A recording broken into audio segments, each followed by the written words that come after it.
ਫਤਿਹ ਹੈ।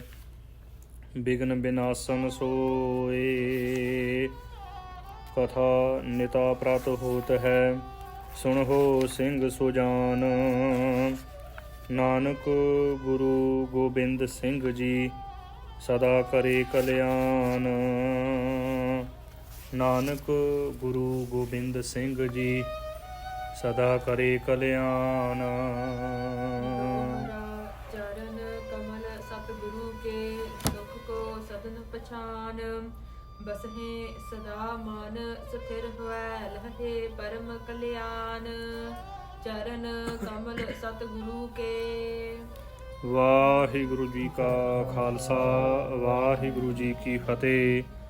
ਪਤਿਤ ਪਾਵਨ ਕਿਰਪਾ ਨਿਧਾਨ, ਗਰੀਬ ਨਿਵਾਜ ਜੁਗੋ ਜੁਗ ਅਟਲ।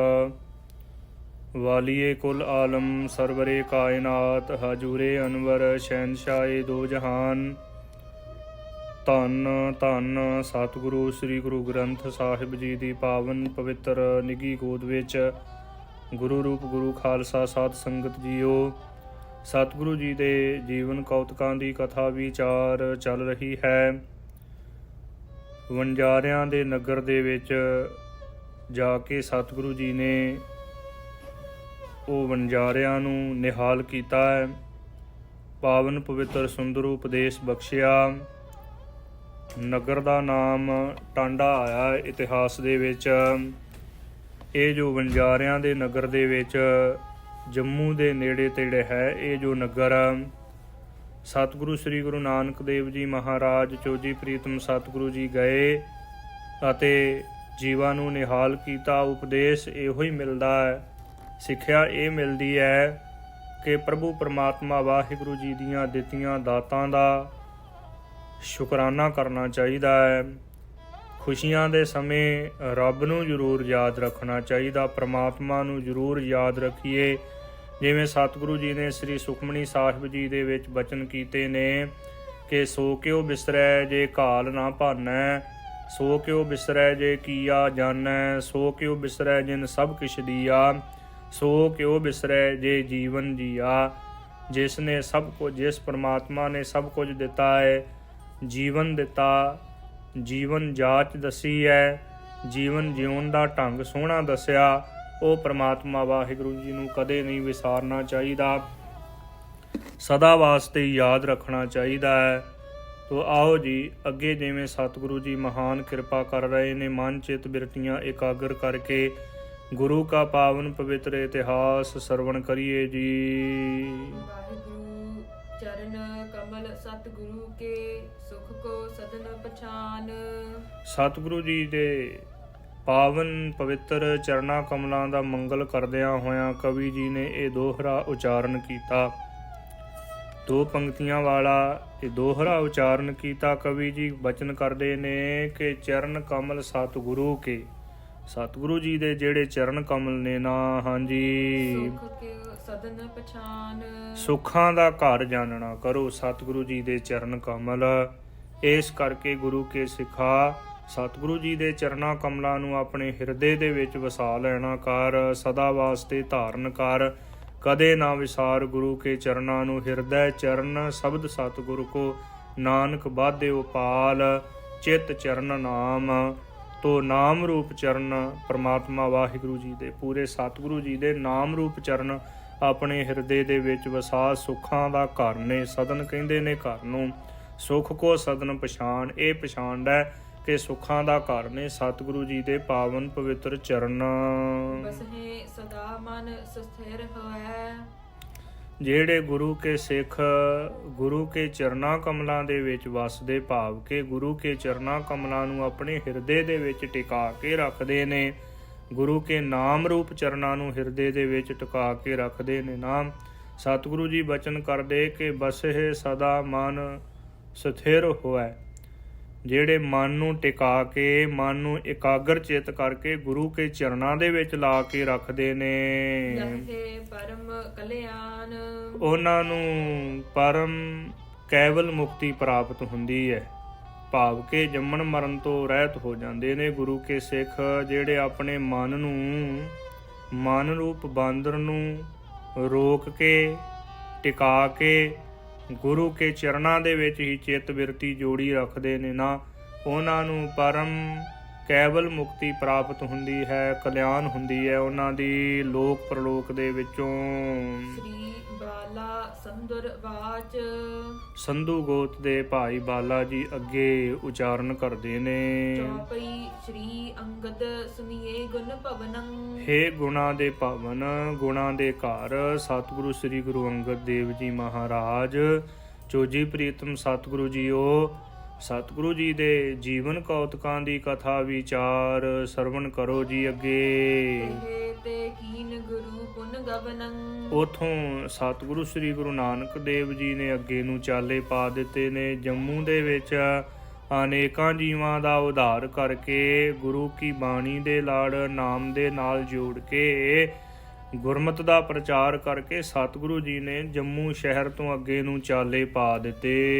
ਲਵਪੁਰ ਕੇ ਜਬ ਗਏ ਸਮੀਪਾ। ਜਦੋਂ ਲਾਹੌਰ ਦੇ ਪਾਸ ਗਏ ਨੇ ਚੋਜੀ ਪ੍ਰੀਤਮ ਸਤਿਗੁਰੂ ਜੀ, ਕਰੀ ਸਥਿਤ ਬੇਦੀ ਕੁਲ ਦੀਪਾ। ਬੇਦੀ ਕੁਲ ਦੇ ਪ੍ਰਕਾਸ਼ਕ ਧੰਨ ਧੰਨ ਸਤਿਗੁਰੂ ਸ੍ਰੀ ਗੁਰੂ ਨਾਨਕ ਦੇਵ ਜੀ ਨੇ ਡੇਰਾ ਕੀਤਾ ਹੈ। ਦੁਨੀ ਚੰਦ ਤਹ ਬਨੀਆ ਭਾਰੀ। ਉਥੇ ਲਾਹੌਰ ਦੇ ਵਿੱਚ ਬਹੁਤਾ ਭਾਰੀ ਵੱਡਾ ਬਾਣੀਆ, ਬਹੁਤਾ ਜ਼ਿਆਦਾ ਵੱਡਾ ਵਪਾਰ ਕਰਨ ਵਾਲਾ ਜੋ ਬਾਣੀਆ ਹੈ ਉਹ ਰਹਿ ਰਿਹਾ ਸੀ।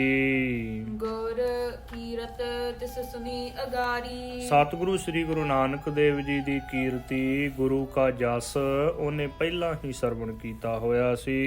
ਇਹ ਦਿਨ ਕੀਨੋ ਸ਼ਰਾਧ ਬਿਸਾਲਾ। ਉਹ ਦਿਨ ਜਿਹੜੇ ਦਿਨ ਸਤਿਗੁਰੂ ਜੀ ਨੇ ਜਾ ਕੇ ਡੇਰਾ ਕੀਤਾ, ਉਸੇ ਹੀ ਦਿਨ ਉਹ ਦੁਨੀ ਚੰਦ ਨੇ ਬਹੁਤ ਵੱਡਾ ਸਰਾਧ ਕੀਤਾ ਆਪਣੇ ਵਡੇਰਿਆਂ ਦਾ। ਪਿਤ ਕੀ ਬਰਸੀਣੀ ਲੱਖ ਕਾਲਾ। ਹਾਂਜੀ, ਪਿਤਾ ਦੀ ਬਰਸੀ ਜਾਣੀ, ਬਰਸੀ ਉਹਨੂੰ ਕਹਿੰਦੇ ਨੇ ਬਰਸ ਹੋ ਜਾਵੇ, ਜਦੋਂ ਸਾਲ ਹੋ ਜਾਵੇ ਤੇ ਫੇਰ ਮਨਾਈ ਜਾਵੇ, ਬਰਸੀ ਉਹਨੂੰ ਕਹਿੰਦੇ ਨੇ। ਕਹਿਣ ਤੋਂ ਭਾਵ ਕਵੀ ਜੀ ਕਹਿੰਦੇ ਨੇ ਕਿ ਆਪਣੇ ਪਿਤਾ ਦੀ ਬਰਸੀ ਕੀਤੀ ਹੈ ਦੁਨੀ ਚੰਦ ਨੇ। ਸੋਨ ਕਰ ਆਗਮ ਕਿਰਪਾ ਨਿਕੇਤਾ। ਕਿਰਪਾ ਦੇ ਖਜ਼ਾਨੇ ਚੋਜੀ ਪ੍ਰੀਤਮ ਸਤਿਗੁਰੂ ਜੀ ਦਾ ਆਗਮਨ ਸੁਣ ਕੇ ਸੋ ਆਵਾ ਲੈਨੇ ਕੇ ਹੇਤਾ। ਉਹ ਸਤਿਗੁਰੂ ਜੀ ਨੂੰ ਲੈਣ ਵਾਸਤੇ ਆਇਆ ਹੈ। ਦੁਨੀ ਚੰਦ ਜਿਹੜਾ ਸੇਠ ਹੈ ਨਾ, ਸਤਿਗੁਰੂ ਜੀ ਨੂੰ ਬੇਨਤੀ ਕਰਨ ਵਾਸਤੇ ਆਇਆ। ਪਾਦ ਅਰਬਿੰਦ ਸੁਬੰਧਨ ਕੀਨਾ। ਸਤਿਗੁਰੂ ਜੀ ਦੇ ਪਾਵਨ ਚਰਨਾਂ ਕਮਲਾਂ ਦੇ ਉੱਪਰ ਨਮਸਕਾਰ ਕੀਤੀ ਬੜੇ ਪ੍ਰੇਮ ਦੇ ਸਹਿਤ। ਬਿਨੈ ਪਨੀ ਬਹੁ ਹੋਇਓ ਦੀਨਾ। ਬਹੁਤ ਜ਼ਿਆਦਾ ਦੀਨ ਹੋ ਕੇ ਬੇਨਤੀ ਕਰਨ ਲੱਗਾ ਦੁਨੀ ਚੰਦ ਸੇਠ। ਪੂਰਨ ਪੁਰਖ ਲਖ ਹੋ ਹਮ ਪ੍ਰੀਤਾ। ਹੇ ਸਤਿਗੁਰੂ ਜੀਓ, ਆਪ ਪੂਰਨ ਪੁਰਖ ਹੋ, ਸਾਡੀ ਪ੍ਰੀਤੀ ਜਾਣ ਲੈਣਾ ਕਰੋ ਜੀ। ਮੇਰੇ ਹਿਰਦੇ ਦੇ ਵਿੱਚ ਇਹ ਪ੍ਰੇਮ ਹੈ, ਮੇਰੇ ਹਿਰਦੇ ਦੇ ਵਿੱਚ ਇਹ ਭਾਵਨਾ ਸ਼ਰਧਾ ਹੈ, ਕਿਰਪਾ ਕਰੋ ਜੀ। ਚਲਹੋ ਸਦਨ ਕੋ ਕਰਹੋ ਪੁਨੀਤਾ। ਮੇਰੇ ਘਰ ਦੇ ਵਿੱਚ ਚਰਨ ਪਾਓ ਤੇ ਮੇਰੇ ਘਰ ਨੂੰ ਪਵਿੱਤਰ ਕਰ ਦੇਣਾ ਕਰੋ ਜੀ, ਆਪਣੇ ਪਾਵਨ ਪਵਿੱਤਰ ਚਰਨ ਪਾ ਕੇ। ਇਹ ਬਿਲੋਕ ਕਹਿ ਪ੍ਰੇਮ ਬਿਸਾਲਾ। ਉਹ ਦੁਨੀ ਚੰਦ ਦਾ ਬਹੁਤਾ ਜ਼ਿਆਦਾ ਪ੍ਰੇਮ ਦੇਖਿਆ ਇਹ ਚੋਜੀ ਪ੍ਰੀਤਮ ਸਤਿਗੁਰੂ ਜੀ ਨੇ। ਗਮਨ ਕੀਓ ਉਠ ਸੰਗ ਕਿਰਪਾਲਾ। ਕਿਰਪਾਲੂ ਸਤਿਗੁਰੂ ਜੀ ਨੇ ਦੁਨੀ ਚੰਦ ਦੀ ਬੇਨਤੀ ਸੁਣ ਕੇ ਉਹਦੇ ਨਾਲ ਉੱਠ ਕੇ ਚੱਲ ਪਏ ਨੇ, ਚਾਲੇ ਪਾ ਦਿੱਤੇ ਸਤਿਗੁਰੂ ਜੀ ਨੇ। ਤੋ ਸਦਨ ਜੋ ਅਧਿਕ ਬਚਿਤਰਾ। ਬਹੁਤ ਜ਼ਿਆਦਾ ਸੁੰਦਰ ਘਰ ਬਣਾਇਆ ਹੋਇਆ ਸੀ ਦੁਨੀ ਚੰਦ ਸੇਠ ਨੇ। ਤਹਾਂ ਬਸਾਏ ਪਰਮ ਪਵਿੱਤਰਾ। ਜਿਸ ਘਰ ਦੇ ਵਿੱਚ ਜਿਨ੍ਹਾਂ ਮਹਿਲਾਂ ਦੇ ਵਿੱਚ ਬੜੀ ਵਿਚਿੱਤਰ ਸੁੰਦਰ ਮੀਨਾਕਾਰੀ ਹੋਈ ਹੈ, ਉਹ ਘਰ ਦੇ ਵਿੱਚ ਸੁੰਦਰ ਅਸਥਾਨ ਦੇ ਉੱਪਰ, ਸੁੰਦਰ ਪਲੰਘੇ ਦੇ ਉੱਪਰ ਸਤਿਗੁਰੂ ਸ੍ਰੀ ਗੁਰੂ ਨਾਨਕ ਦੇਵ ਜੀ ਨੂੰ ਬੈਠਾ ਦਿੱਤਾ ਦੁਨੀ ਚੰਦ ਸੇਠ ਨੇ। ਆਪ ਸ਼ਰਾਧ ਸਰਬ ਕਰੇ ਬਾਵਾ। ਤੇ ਆਪ ਸ਼ਰਾਧ ਕਰਾਉਣ ਵਾਸਤੇ ਖੀਰ ਕੜਾ ਇਤ ਆਦਿਕ ਹੋਰ ਜੋ ਵਸਤੂਆਂ ਨੇ, ਭੋਜਨ 36 ਪ੍ਰਕਾਰ ਦਾ ਭੋਜਨ ਤਿਆਰ ਕਰਵਾਉਣ ਲੱਗਾ ਇਹ ਦੁਨੀ ਚੰਦ। ਬਹੁ ਬ੍ਰਿਪਨ ਕੋ ਭੋਜਨ ਖਵਾਵਾ। ਬਹੁਤ ਜ਼ਿਆਦੇ ਜਿਹੜੇ ਬ੍ਰਾਹਮਣ ਸਨ ਉਹਨਾਂ ਨੂੰ ਭੋਜਨ ਛਕਾਇਆ ਹੈ। ਬ੍ਰਾਹਮਣ ਖੀਰ ਪੂੜੇ ਇਤ ਆਦਿਕ ਖੀਰ ਕੜਾ ਛਕ ਛਕ ਕੇ ਜਾ ਰਹੇ ਨੇ ਰੱਜ ਕੇ। ਜਬ ਸ੍ਰੀ ਗੁਰ ਕੋ ਗਇਓ ਸਮੀਪਾ, ਜਦੋਂ ਸਤਿਗੁਰੂ ਸ੍ਰੀ ਗੁਰੂ ਨਾਨਕ ਦੇਵ ਜੀ ਦੇ ਪਾਸ ਗਿਆ ਹੈ ਦੁਨੀ ਚੰਦ, ਤਬ ਬੋਲੇ ਬੇਦੀ ਕੁਲ ਦੀਪਾ। ਬੇਦੀ ਕੁਲ ਦੇ ਪ੍ਰਕਾਸ਼ਕ ਧੰਨ ਧੰਨ ਸਤਿਗੁਰੂ ਸ੍ਰੀ ਗੁਰੂ ਨਾਨਕ ਦੇਵ ਜੀ ਮਹਾਰਾਜ ਚੋਜੀ ਪ੍ਰੀਤਮ ਸਤਿਗੁਰੂ ਜੀ ਬਚਨ ਕਹਿਣ ਲੱਗੇ ਨੇ ਦੁਨੀ ਚੰਦ ਨੂੰ। ਕਹੇ ਕਾਰਨ ਤੇ ਕੀਨ ਆਹਾਰਾ, ਸਤਿਗੁਰੂ ਜੀ ਕਹਿਣ ਲੱਗੇ ਕਿ ਦੁਨੀ ਚੰਦ ਕਿਸ ਕਾਰਨ ਕਰਕੇ ਇਹ ਤੂੰ ਬ੍ਰਹਮ ਭੋਜ ਕੀਤਾ ਹੈ। ਬਹੁਤੇ ਨਰਨ ਬੁਲਾਏ ਖੁਆਰਾ, ਬਹੁਤ ਜ਼ਿਆਦੇ ਮਨੁੱਖਾਂ ਨੂੰ ਬੁਲਾ ਕੇ ਬ੍ਰਾਹਮਣ ਆਦਿਕਾਂ ਨੂੰ ਬੁਲਾ ਕੇ ਤੇ ਭੋਜਨ ਛਕਾਇਆ ਹੈ ਬੜੇ ਪ੍ਰੇਮ ਦੇ ਸਹਿਤ। ਪੀਰ ਭੂਰ ਤੇਰੇ ਘਰ ਮਾਹੀ, ਤੇਰੇ ਘਰ ਦੇ ਵਿੱਚ ਬਹੁਤੀ ਜ਼ਿਆਦੀ ਭੀੜ ਹੋਈ ਹੈ ਦੁਨੀ ਚੰਦ। ਕਹੋ ਬ੍ਰਿਤੰਤ ਸਬੈ ਹਮ ਪਾਹੀ, ਸਾਰਾ ਹੀ ਬਰਤਾਂਤ ਮੇਰੇ ਪਾਸ ਸਾਡੇ ਪਾਸ ਕਹਿ ਦੇਣਾ ਕਰ ਦੁਨੀ ਚੰਦ, ਕਾਰਨ ਕੀ ਹੈ।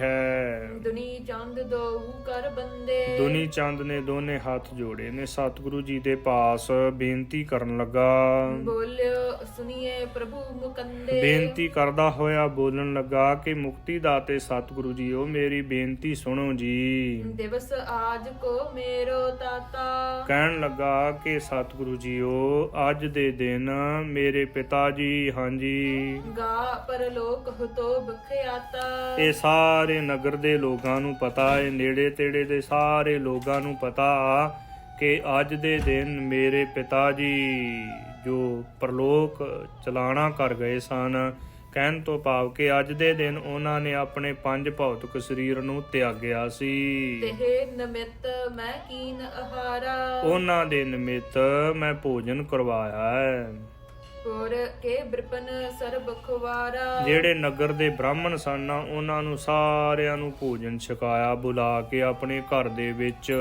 ਪੁੰਨ ਬੂਝਿਓ ਸ੍ਰੀ ਨਾਨਕ ਤਾਹੀ, ਫਿਰ ਸਤਿਗੁਰੂ ਸ੍ਰੀ ਗੁਰੂ ਨਾਨਕ ਦੇਵ ਜੀ ਨੇ ਦੁਨੀ ਚੰਦ ਨੂੰ ਇਹ ਪੁੱਛਿਆ ਹੈ। ਤਬ ਪਿਤ ਪ੍ਰਾਪਤ ਭਇਓ ਕਿ ਨਾਹੀ, ਕਹਿਣ ਲੱਗਾ ਸਤਿਗੁਰੂ ਸ੍ਰੀ ਗੁਰੂ ਨਾਨਕ ਦੇਵ ਜੀ ਨੇ ਬਚਨ ਕਹੇ ਕਿ ਦੁਨੀ ਚੰਦ ਤੂੰ ਆਪਣੇ ਪਿਤਾ ਵਾਸਤੇ ਸਰਾਧ ਕਰਵਾਇਆ ਹੈ, ਭੋਜਨ ਕਰਵਾਇਆ ਹੈ, ਤੇਰੇ ਪਿਤਾ ਨੂੰ ਪਹੁੰਚਿਆ ਹੈ ਕਿ ਨਹੀਂ ਇਹ ਦੱਸਣਾ ਕਰ। ਸਤਿਗੁਰੂ ਸ੍ਰੀ ਗੁਰੂ ਨਾਨਕ ਦੇਵ ਜੀ ਨੇ ਦੁਨੀ ਚੰਦ ਨੂੰ ਪੁੱਛਿਆ ਹੈ। ਦੁਨੀ ਚੰਦ ਕਹਿ ਲਖੋ ਨ ਕੋ, ਸਤਿਗੁਰੂ ਜੀ ਨੂੰ ਬੇਨਤੀ ਕੀਤੀ ਦੁਨੀ ਚੰਦ ਨੇ ਕਿ ਸਤਿਗੁਰੂ ਜੀ ਇਹਦੇ ਬਾਰੇ ਮੈਂ ਕੁਝ ਨਹੀਂ ਜਾਣਦਾ, ਮੇਰੇ ਪਿਤਾ ਨੂੰ ਭੋਜਨ ਪਹੁੰਚ ਗਿਆ ਕਿ ਨਹੀਂ ਪਹੁੰਚਿਆ। ਪਹੁੰਚਿਓ ਰਹਿਓ ਕਿ ਭੂਖਾ ਸੋਊ, ਮੈਂ ਨਹੀਂ ਇਹ ਜਾਣਦਾ ਮੇਰੇ ਪਿਤਾ ਨੂੰ ਭੋਜਨ ਪਹੁੰਚਿਆ ਕਿ ਉਹ ਭੁੱਖਾ ਹੀ ਰਿਹਾ ਹੈ। ਇਸ ਬਿਦ ਕੀ ਸੁਧਰਾਵਰ ਜਾਨੋ, ਹੇ ਸਤਿਗੁਰੂ ਜੀਓ ਇਹ ਜਿਹੜੀ ਸਾਰੀ ਖਬਰ ਹੈ ਨਾ ਇਹ ਸਾਰੀ ਖਬਰਸਾਰ ਤੁਸੀਂ ਜਾਣਦੇ ਹੋ, ਮੈਨੂੰ ਕੋਈ ਵੀ ਪ੍ਰਲੋਕ ਦਾ ਗਿਆਨ ਨਹੀਂ। ਜੰਤ ਅਲਪ ਮਤ ਮੈਂ ਨ ਪਛਾਨੋ, ਹੇ ਸਤਿਗੁਰੂ ਜੀਓ ਅਸੀਂ ਅਲਪਗ ਮਤ ਵਾਲੇ ਜੀਵ ਕੁਝ ਵੀ ਨਹੀਂ ਜਾਣਦੇ। ਗੁਰ ਕਹਿ ਤਬ ਪਿਤਾ ਸ਼ੁਦਾ ਅਧੀਨਾ, ਸਤਿਗੁਰੂ ਜੀ ਕਹਿਣ ਲੱਗੇ ਕਿ ਦੁਨੀ ਚੰਦ ਤੇਰਾ ਜੋ ਪਿਤਾ ਹੈ ਨਾ ਉਹ ਭੁੱਖ ਦੇ ਅਧੀਨ ਹੈ। ਕਹਿਣ ਤੋਂ ਭਾਵ ਕਿ ਭੁੱਖਾ ਹੈ ਤੇਰਾ ਪਿਤਾ, ਉਹਨੂੰ ਭੋਜਨ ਮਿਲਿਆ ਨਹੀਂ ਹੈ। ਭੂਖੇ ਬਾਸਰ ਬੀਤੇ ਤੀਨਾ, 3 ਦਿਨ ਤੇਰੇ ਪਿਤਾ ਨੂੰ ਭੁੱਖਿਆਂ ਹੀ ਬਤੀਤ ਹੋ ਗਏ ਨੇ। ਬੈਠਿਓ ਅਬਹੇ ਛੁਦਾ ਤੁਰ ਸੋਊ, ਤੇਰਾ ਪਿਤਾ ਹੁਣ ਭੁੱਖ ਦੇ ਅਧੀਨ ਹੀ ਭੁੱਖਾ ਹੀ ਬੈਠਾ ਹੈ ਜੰਗਲ ਦੇ ਵਿੱਚ। ਤਾਹੇ ਨਾ ਪਹੁੰਚਿਓ ਭੋਜਨ ਕੋਊ, ਤੇਰੇ ਪਿਤਾ ਨੂੰ ਭੋਜਨ ਨਹੀਂ ਪਹੁੰਚਿਆ। ਬ੍ਰਾਹਮਣ ਜਿਹੜੇ ਆਏ ਸਨ ਉਹ ਆਪਣਾ ਪੇਟ ਭਰ ਕੇ ਚਲੇ ਗਏ ਨੇ, ਭੋਜਨ ਛਕ ਕੇ ਚਲੇ ਗਏ ਨੇ। ਤੈਨੂੰ ਅਨੇਕ ਪ੍ਰਕਾਰ ਦੀਆਂ ਭਾਵੇਂ ਉਹਨਾਂ ਬ੍ਰਾਹਮਣਾਂ ਨੇ ਆਸੀਸਾਂ ਦਿੱਤੀਆਂ ਨੇ ਕਿ ਤੇਰੇ ਪਿਤਾ ਨੂੰ ਭੋਜਨ ਪਹੁੰਚ ਗਿਆ ਜਾਂ ਜੇ ਅਨੇਕਾਂ ਕੁਝ ਕਹਿ ਕੇ ਗਏ ਨੇ, ਪਰ ਦੁਨੀ ਚੰਦ ਤੇਰਾ ਪਿਤਾ ਤਾਂ 3 ਦਿਨਾਂ ਦਾ ਭੁੱਖਾ ਬੈਠਾ ਹੈ ਉੱਥੇ। ਇਸ ਪ੍ਰਕਾਰ ਕੇ ਬਚਨ ਸੁਨੇ ਜਬ, ਇਸ ਪ੍ਰਕਾਰ ਦੇ ਬਚਨ ਸੁਣੇ ਨੇ ਜਦੋਂ ਦੁਨੀ ਚੰਦ ਨੇ ਸਤਿਗੁਰੂ ਜੀ ਦੇ ਸੁਭਾਈਮਾਨ ਮੁਖਾਰ ਬਿੰਦ ਤੋਂ ਨਿਮਰ ਭਇਓ ਬੁੱਝਤ ਭਾਪੁਨ ਤਬ। ਨਿਮਰਤਾ ਦੇ ਸਹਿਤ ਹੋ ਕੇ ਦੋਨੇ ਹੱਥ ਜੋੜ ਕੇ ਬੇਨਤੀ ਕਰਨ ਲੱਗਾ ਤੇ ਸਤਿਗੁਰੂ ਜੀ ਨੂੰ ਪੁੱਛਣ ਲੱਗਾ ਹੈ ਦੁਨੀ ਚੰਦ ਸੇਠ। ਕਹੇ ਸਥਾਨ ਮੈਂ ਭੂਖਾ ਬੈਸਾ। ਸਤਿਗੁਰੂ ਜੀ ਉਹ ਕਿਰਪਾ ਕਰਕੇ ਦੱਸੋ ਮੇਰਾ ਪਿਤਾ ਕਿਸ ਅਸਥਾਨ ਦੇ ਉੱਪਰ ਭੁੱਖਾ ਬੈਠਾ ਹੈ। ਕਹੋ ਕਿਰਪਾ ਕਰ ਤਹਿ ਤਨ ਕੈਸਾ। ਸਤਿਗੁਰੂ ਜੀ ਉਹ ਕਿਰਪਾ ਕਰਕੇ ਦੱਸੋ ਕਿ ਮੇਰੇ ਪਿਤਾ ਦਾ ਜਿਹੜਾ ਤਨ ਹੈ, ਮਰਨ ਤੋਂ ਬਾਅਦ ਉਹਨੂੰ ਜਿਹੜਾ ਤਨ ਮਿਲਿਆ ਹੈ, ਸਰੀਰ ਮਿਲਿਆ, ਉਹ ਕੈਸਾ ਹੈ, ਉਹ ਵੀ ਦੱਸੋ ਜੀ ਕਿਰਪਾ ਕਰਕੇ। ਹੇਤ ਬਤਾਵਨ ਬੈਨ ਅਲਾਏ। ਸਤਿਗੁਰੂ ਜੀ ਨੇ ਦੁਨੀ ਚੰਦ ਨੂੰ ਸਮਝਾਉਣ ਵਾਸਤੇ, ਦੱਸਣ ਵਾਸਤੇ ਸੁਭਾਈਮਾਨ ਮੁਖਾਰਬਿੰਦ ਤੋਂ ਬਚਨ ਉਚਾਰਨ ਕੀਤੇ। ਤਬ ਪਿਤ ਬ੍ਰਿਕ ਦੇਹੀ ਕੋ ਪਾਏ। ਹੇ ਦੁਨੀ ਚੰਦ, ਤੇਰਾ ਪਿਤਾ ਬਘਿਆੜ ਦੀ ਦੇਹੀ ਨੂੰ ਪ੍ਰਾਪਤ ਹੋਇਆ ਹੈ। ਕਹਿਣ ਤੋਂ ਭਾਵ ਕਿ ਬਘਿਆੜ ਵਾਲਾ ਤਨ ਉਹਨੂੰ ਪ੍ਰਾਪਤ ਹੋ ਗਿਆ। ਪੰਜ ਕੋਸ ਪਰਚਾਰਨ ਮਾਹੀ। 5 ਕੋਹ ਦੇ ਉੱਪਰ ਝਾੜੀਆਂ ਦੇ ਵਿੱਚ, ਜੰਗਲ ਦੇ ਵਿੱਚ ਭੂਖੋ ਬੈਠ ਰਹਿਓ ਸੋ ਤਾਹੀ। ਉਹ ਤੇਰਾ ਪਿਤਾ ਬਘਿਆੜ ਦੀ ਦੇਹੀ ਨੂੰ ਪ੍ਰਾਪਤ ਕਰਕੇ ਭੁੱਖਾ ਹੀ ਬੈਠਾ ਹੋਇਆ ਹੈ। ਲੈ ਆਹਾਰ ਤੁਮ ਤਹਿ ਠਾਂ ਜਾਵਹੋ। ਭੋਜਨ ਲੈ ਕੇ ਤੇ ਆਪਣੇ ਪਿਤਾ ਦੇ ਪਾਸ ਜਾਣਾ ਕਰ ਦੁਨੀ ਚੰਦ। ਦੇਖ ਸਰੂਪ ਨਾ ਮਨ ਡਰ ਪਾਵਹੋ। ਉਹਦਾ ਬਘਿਆੜ ਵਾਲਾ ਸਰੂਪ ਦੇਖ ਕੇ ਤੇ ਮਨ ਦੇ ਵਿੱਚ ਡਰ ਨਹੀਂ ਧਾਰਨ ਕਰਨਾ, ਕਿਸੇ ਪ੍ਰਕਾਰ ਤੈਨੂੰ ਕੁਝ ਨਹੀਂ ਕਹੇਗਾ। ਤੇਰੇ ਦਰਸ਼ਨ ਕੋ ਜਬ ਹੇਰੇ। ਜਦੋਂ ਤੇਰਾ ਦਰਸ਼ਨ ਕਰੇਗਾ, ਤੇਰਾ ਦਰਸ਼ਨ ਕਰਕੇ ਮਾਨੁਖ ਦੇਹ ਧਰੈ ਤਿਸ ਬੇਰੇ। ਉਸੇ ਵੇਲੇ ਹੀ ਮਨੁੱਖਾ ਵਾਲੀ ਦੇਹੀ ਉਹਦੀ ਹੋ ਜਾਵੇਗੀ, ਮਨੁੱਖ ਵਾਲੀ ਦੇਹੀ ਉਹਨੂੰ ਪ੍ਰਾਪਤ ਹੋਵੇਗੀ ਤੇਰੇ ਦਰਸ਼ਨ ਕਰਕੇ। ਦੁਨੀ ਚੰਦ ਅਚਰਜ ਉਰ ਧਰ ਕੈ। ਦੁਨੀ ਚੰਦ ਨੇ ਇਹ ਬੜਾ ਹੈਰਾਨਗੀ ਮਨ ਦੇ ਵਿੱਚ ਲਿਆਂਦੀ ਹੈ। ਦੁਨੀ ਚੰਦ ਸਤਿਗੁਰੂ ਜੀ ਦੇ ਪਾਵਨ ਮੁਖਾਰਬਿੰਦ ਤੋਂ ਬਚਨ ਸੁਣ ਕੇ ਬਹੁਤ ਜ਼ਿਆਦਾ ਹੈਰਾਨ ਹੋਇਆ। ਚਲਿਓ ਪਾਤਰ ਪਾਇਸ ਕੋ ਭਰ ਕੈ। ਇੱਕ ਪਰਾਤ ਖੀਰ ਦੀ, ਕੜਾਹ ਦੀ ਭਰ ਕੇ ਤੇ ਦੁਨੀ ਚੰਦ ਉਹਦੇ ਉੱਪਰ ਬਸਤਰ ਦੇ ਕੇ ਬੜੇ ਸਤਿਕਾਰ ਦੇ ਸਹਿਤ ਚੱਲ ਪਿਆ ਹੈ। ਜਹਾ ਬਤਾਇਓ ਕਿਰਪਾ ਨਿਧਾਨਾ। ਕਿਰਪਾ ਦੇ ਖਜ਼ਾਨੇ ਚੋਜੀ ਪ੍ਰੀਤਮ ਸਤਿਗੁਰੂ ਜੀ ਨੇ ਜਿਸ ਜੰਗਲ ਦੇ ਵਿੱਚ ਦੱਸਿਆ ਸੀ ਨਾ, ਜਿਹੜੇ ਪਾਸੇ ਨੂੰ ਇਸ਼ਾਰਾ ਕੀਤਾ ਸੀ ਕਿ 5 ਕੋਹ ਦੇ ਉੱਪਰ ਝਾੜੀਆਂ ਦੇ ਵਿੱਚ, ਜੰਗਲ ਦੇ ਵਿੱਚ ਤੇਰਾ ਪਿਤਾ ਬੈਠਾ ਹੈ ਬਘਿਆੜ ਦੇ ਰੂਪ ਦੇ ਵਿੱਚ, ਉੱਥੇ ਜਾ ਕੇ ਉਹਨੂੰ ਭੋਜਨ ਛਕਾਉਣਾ ਕਾਰ। ਦੁਨੀ ਚੰਦ ਉਧਰਲੇ ਪਾਸੇ ਨੂੰ ਚੱਲ ਪਿਆ। ਦੇਖਿਓ ਤਹਾਂ ਜਾਏ ਸੋ ਥਾਨਾ। ਉਹ ਅਸਥਾਨ ਦੇਖਿਆ ਹੈ ਦੁਨੀ ਚੰਦ ਨੇ ਜਾ ਕੇ। ਬ੍ਰਿਕ ਬਿਲੋਕ ਝਾੜ ਮਹਿ ਜਬਹੀ। ਜਦੋਂ ਬਘਿਆੜ ਨੂੰ ਦੇਖਿਆ ਹੈ ਝਾੜੀਆਂ ਦੇ ਵਿੱਚ, ਕਰੀ ਦੂਰ ਤੇ ਬੰਧਨ ਤਬਹੀ। ਦੁਨੀ ਚੰਦ ਨੇ ਪਰਾਤ, ਕੜਾਹ ਪ੍ਰਸ਼ਾਦ ਵਾਲੀ ਪਰਾਤ ਰੱਖ ਕੇ, ਖੀੜ ਕੜਾਹ ਵਾਲੀ ਪਰਾਤ ਰੱਖ ਕੇ ਤੇ ਨਮਸਕਾਰ ਕੀਤੀ ਹੈ ਆਪਣਾ ਪਿਤਾ ਜਾਣ ਕੇ। ਦੁਨੀ ਚੰਦ ਕੋ ਤਿਨ ਜੋ ਨਿਹਾਰਾ। ਜਦੋਂ ਦੁਨੀ ਚੰਦ ਦੇ ਦਰਸ਼ਨ ਕੀਤੇ ਨੇ ਉਹਦੇ ਪਿਤਾ ਨੇ, ਤਤ ਛਿਨ ਮਾਨੁਖ ਤਨ ਕੋ ਧਾਰਾ। ਤਤ ਛਿਨ ਬੜੀ ਛੇਤੀ ਹੀ ਮਨੁੱਖਾਂ ਵਾਲੀ ਦੇਹੀ ਧਾਰਨ ਕਰ ਲਈ ਹੈ ਦੁਨੀ ਚੰਦ ਦੇ ਪਿਤਾ ਨੇ। ਧਾਰ ਕਰ ਪਾਇਸ ਪਾਤਰ ਅਗਾਰੀ। ਜਿਹੜਾ ਜੋ ਖੀਰ ਕੜਾਹ ਵਾਲਾ ਭਾਂਡਾ ਸੀ ਨਾ, ਪਰਾਤ, ਉਹ ਅੱਗੇ ਰੱਖ ਦਿੱਤੀ ਹੈ ਦੁਨੀ ਚੰਦ ਨੇ। ਤਿਤ ਬੂਝਨ ਕੇ ਗਿਰਾ ਉਚਾਰੀ। ਤੋਂ ਬੁੱਝਣ ਵਾਸਤੇ, ਪੁੱਛਣ ਵਾਸਤੇ ਇਹ ਵਚਨ ਕਹੇ ਨੇ ਦੁਨੀ ਚੰਦ ਨੇ। ਤੁਮ ਧਰਮਾਤਮ ਥੇ ਸਭ ਭਾਂਤੀ। ਕਹਿਣ ਲੱਗਾ ਕਿ ਪਿਤਾ ਜੀਓ, ਹਰੇਕ ਪ੍ਰਕਾਰ ਤੁਸੀਂ ਧਰਮਾਤਮਾ ਸੀ, ਭਾਵ ਕਿ ਪੁੰਨ ਦਾਨ ਕਰਦੇ ਸੀ, ਧਰਮ ਦੇ ਕਰਤੱਵ ਕਰਦੇ ਸੀ ਤੁਸੀਂ। ਸ਼ੁਭ ਕਾਰਜ ਮਹਿ ਮਤ ਦਿਨ ਰਾਤੀ। ਤੁਹਾਡੀ ਜਿਹੜੀ ਮਤ ਸੀ ਸ੍ਰੇਸ਼ਟ ਕਾਰਜਾਂ ਦੇ ਵਿੱਚ ਸੀ। ਕਹਿਣ ਤੋਂ ਭਾਵ ਕਿ ਪੁੰਨ ਦਾਨ ਕਰਦੇ ਰਹਿੰਦੇ, ਪ੍ਰਮਾਤਮਾ ਦਾ ਭਜਨ ਵੀ ਕਰਿਆ ਕਰਦੇ ਸੀ। ਇਹ ਕੀ ਕਾਰਨ ਬਣਿਆ ਹੈ? ਕਿਉਂ ਕਰ ਦੇਹ ਬ੍ਰਿਕ ਕੀ ਪਾਈ। ਕਿਵੇਂ ਤੁਸੀਂ ਇਹ ਜੋ ਬਘਿਆੜ ਵਾਲੀ ਦੇਹੀ ਪ੍ਰਾਪਤ ਕਰ ਲਈ? ਇਹ ਪ੍ਰਸੰਗ ਮੁਝ ਦੇਹ ਸੁਨਾਈ। ਪਿਤਾ ਜੀ ਉਹ ਕਿਰਪਾ ਕਰਕੇ ਮੈਨੂੰ ਇਹ ਸਾਰਾ ਪ੍ਰਸੰਗ ਦੱਸ ਦੇਣਾ ਕਰੋ ਕਿ ਬਘਿਆੜ ਵਾਲੀ ਦੇਹੀ ਤੁਸੀਂ ਕਿਵੇਂ ਪ੍ਰਾਪਤ ਕੀਤੀ ਹੈ। ਅਬ ਬ੍ਰਿਕ ਦੇਹ ਤਜੀ ਹੈ ਜੈਸੇ। ਤੇ ਹੁਣ ਤੁਸੀਂ ਜੋ ਬਘਿਆੜ ਵਾਲੀ ਦੇਹੀ ਨੂੰ ਤਿਆਗ ਦਿੱਤਾ ਹੈ। ਮਾਨੁਖ ਤਨ ਪਾਇਓ ਕਹੋ ਕੈਸੇ। ਮਨੁੱਖਾਂ ਵਾਲਾ ਤਨ ਪ੍ਰਾਪਤ ਕਰ ਲਿਆ, ਇਹ ਕਿਵੇਂ ਪ੍ਰਾਪਤ ਹੋ ਗਿਆ, ਦੱਸੋ ਜੀ ਕਿਰਪਾ ਕਰਕੇ। ਬੋਲਿਓ ਤਬ ਸੋ ਸੁਨਹੁ ਬ੍ਰਿਤਾਂਤਾ। ਤੋ ਦੁਨੀ ਚੰਦ ਦਾ ਜਿਹੜਾ ਪਿਤਾ ਹੈ ਨਾ, ਉਹ ਬੋਲਿਆ, ਬਚਨ ਕਹਿਣ ਲੱਗਾ ਏ ਕਿ ਦੁਨੀ ਚੰਦ ਧਿਆਨ ਦੇ ਸਹਿਤ ਇਹ ਸਾਰਾ ਹੀ ਪ੍ਰਸੰਗ ਸੁਣਨਾ ਕਰ। ਜਿਉ ਬੀਤੀ ਮਮ ਪਾਛਲ ਬਾਤਾ। ਪਿਛਲੇ ਜਨਮ ਦੇ ਵਿੱਚ, ਜੋ ਮਨੁੱਖ ਦੇ ਜਨਮ ਦੇ ਵਿੱਚ ਮੈਂ ਸੀ ਨਾ ਜਦੋਂ ਤੇਰਾ ਪਿਤਾ, ਉਹ ਜਨਮ ਦੇ ਵਿੱਚ ਜੋ ਬੀਤਿਆ ਹੈ ਉਹ ਧਿਆਨ ਦੇ ਸਹਿਤ ਸੁਣਨਾ ਕਰ। ਦੋਹਰਾ ਮ੍ਰਿਤੂ ਸਮਾ ਜਬ ਮੁਝ ਪਇਓ। ਜਦੋਂ ਮੌਤ ਦਾ ਸਮਾਂ ਮੇਰਾ ਨੇੜੇ ਆ ਗਿਆ, ਤਬ ਇੱਕ ਨਰ ਤਹਿ ਥਾਨ। ਤਦੋਂ ਇੱਕ ਮਨੁੱਖ ਆਪਣੇ ਘਰ ਦੇ ਮਹਿਲਾਂ ਦੇ ਨੇੜੇ ਹੀ ਮੀਨ ਮਾਸ ਰੀਦਤ ਹੁਤੋ। ਮੱਛੀ ਦਾ ਮਾਸ ਰਿੰਨ ਰਿਹਾ ਸੀ ਇੱਕ ਮਨੁੱਖ। ਤਹਿ ਧੁਨ ਸੁਨ ਕਰ ਕਾਨ। ਤੇ ਉਹ ਮੱਛੀ ਦੇ ਮਾਸ ਦੀ ਧੁਨ ਸੁਣੀ ਜਦੋਂ ਮੈਂ ਰਿੰਨ ਰਿਹਾ ਸੀ, ਆਵਾਜ਼ ਆਈ ਤੇ ਸੁਗੰਧੀ ਜਦੋਂ ਆਈ ਮੱਛੀ ਦੇ ਮਾਸ ਦੀ। ਚੌਪਈ ਮਨ ਖਾਵਨ ਕੋ ਮਮ ਲਲਚਾਇਓ। ਮੇਰਾ ਮਨ ਮੱਛੀ ਦਾ ਮਾਸ ਖਾਣ ਵਾਸਤੇ ਲਲਚਾਉਣ ਲੱਗਾ। ਇੱਕ ਤਾਂ ਅਖੀਰ ਦੇ ਸਮੇਂ ਮੇਰੇ ਸਵਾਸ ਥੋੜੇ ਰਹਿ ਗਏ ਸਨ ਤੇ ਮੱਛੀ ਦਾ ਮਾਸ ਰਿੰਨਿਆ ਜਾ ਰਿਹਾ।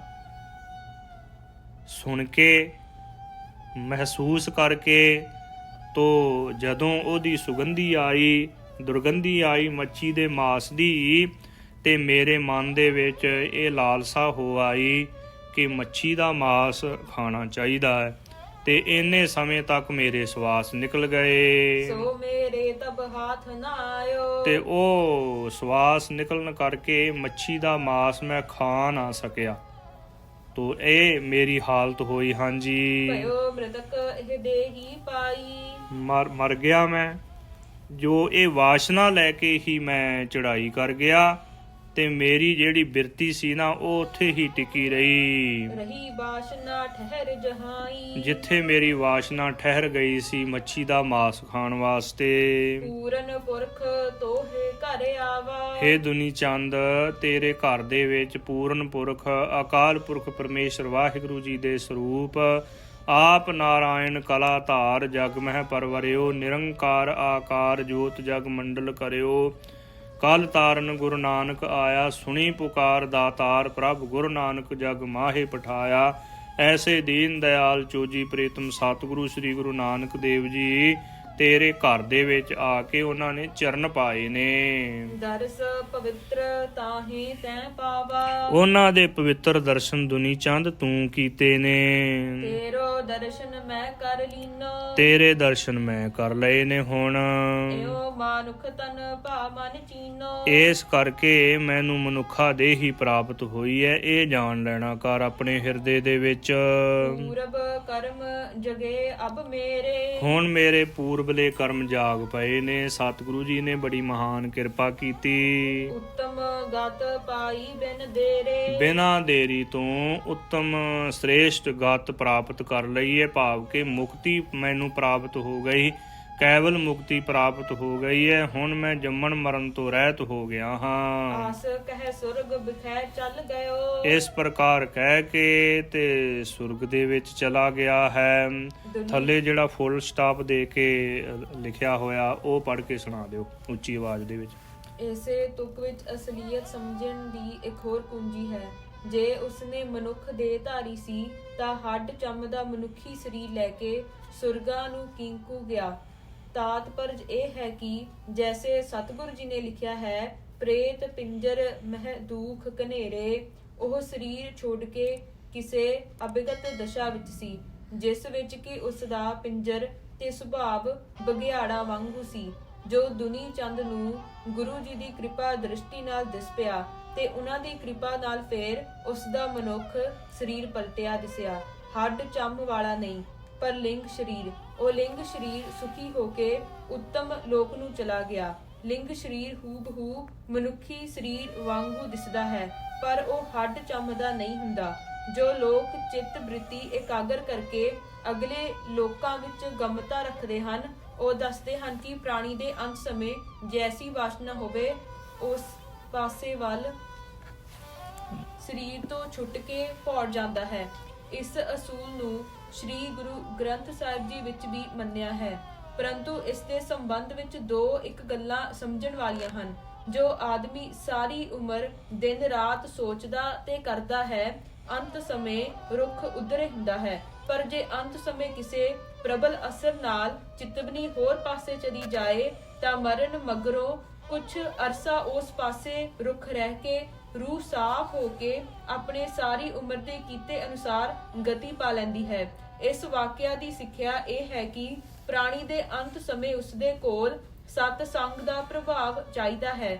ਦੂਸਰੇ, ਸਤਿਗੁਰੂ ਜੀ ਨੇ ਪ੍ਰਤੱਖ ਕਰਕੇ ਦੱਸਿਆ ਹੈ ਕਿ ਸ਼ਰਾਧ ਕਿਸੇ ਪਾਸੇ ਹੁੰਦੇ ਹਨ ਤੇ ਪ੍ਰਾਣੀ ਦੁੱਖ ਕਿਧਰੇ ਪਾਉਂਦੇ ਹਨ। ਇਸ ਲਈ ਜਿਉਂਦੇ ਜੀ ਨਾਮ ਵਿੱਚ ਲੱਗ ਕੇ ਉਧਾਰ ਪ੍ਰਾਪਤ ਕਰ ਲਓ। ਇਹ ਸਮਾਂ ਆਪਣਾ ਅੱਗਾ ਆਪ ਸਵਾਰਨ ਦਾ ਨਾ ਗਵਾਓ।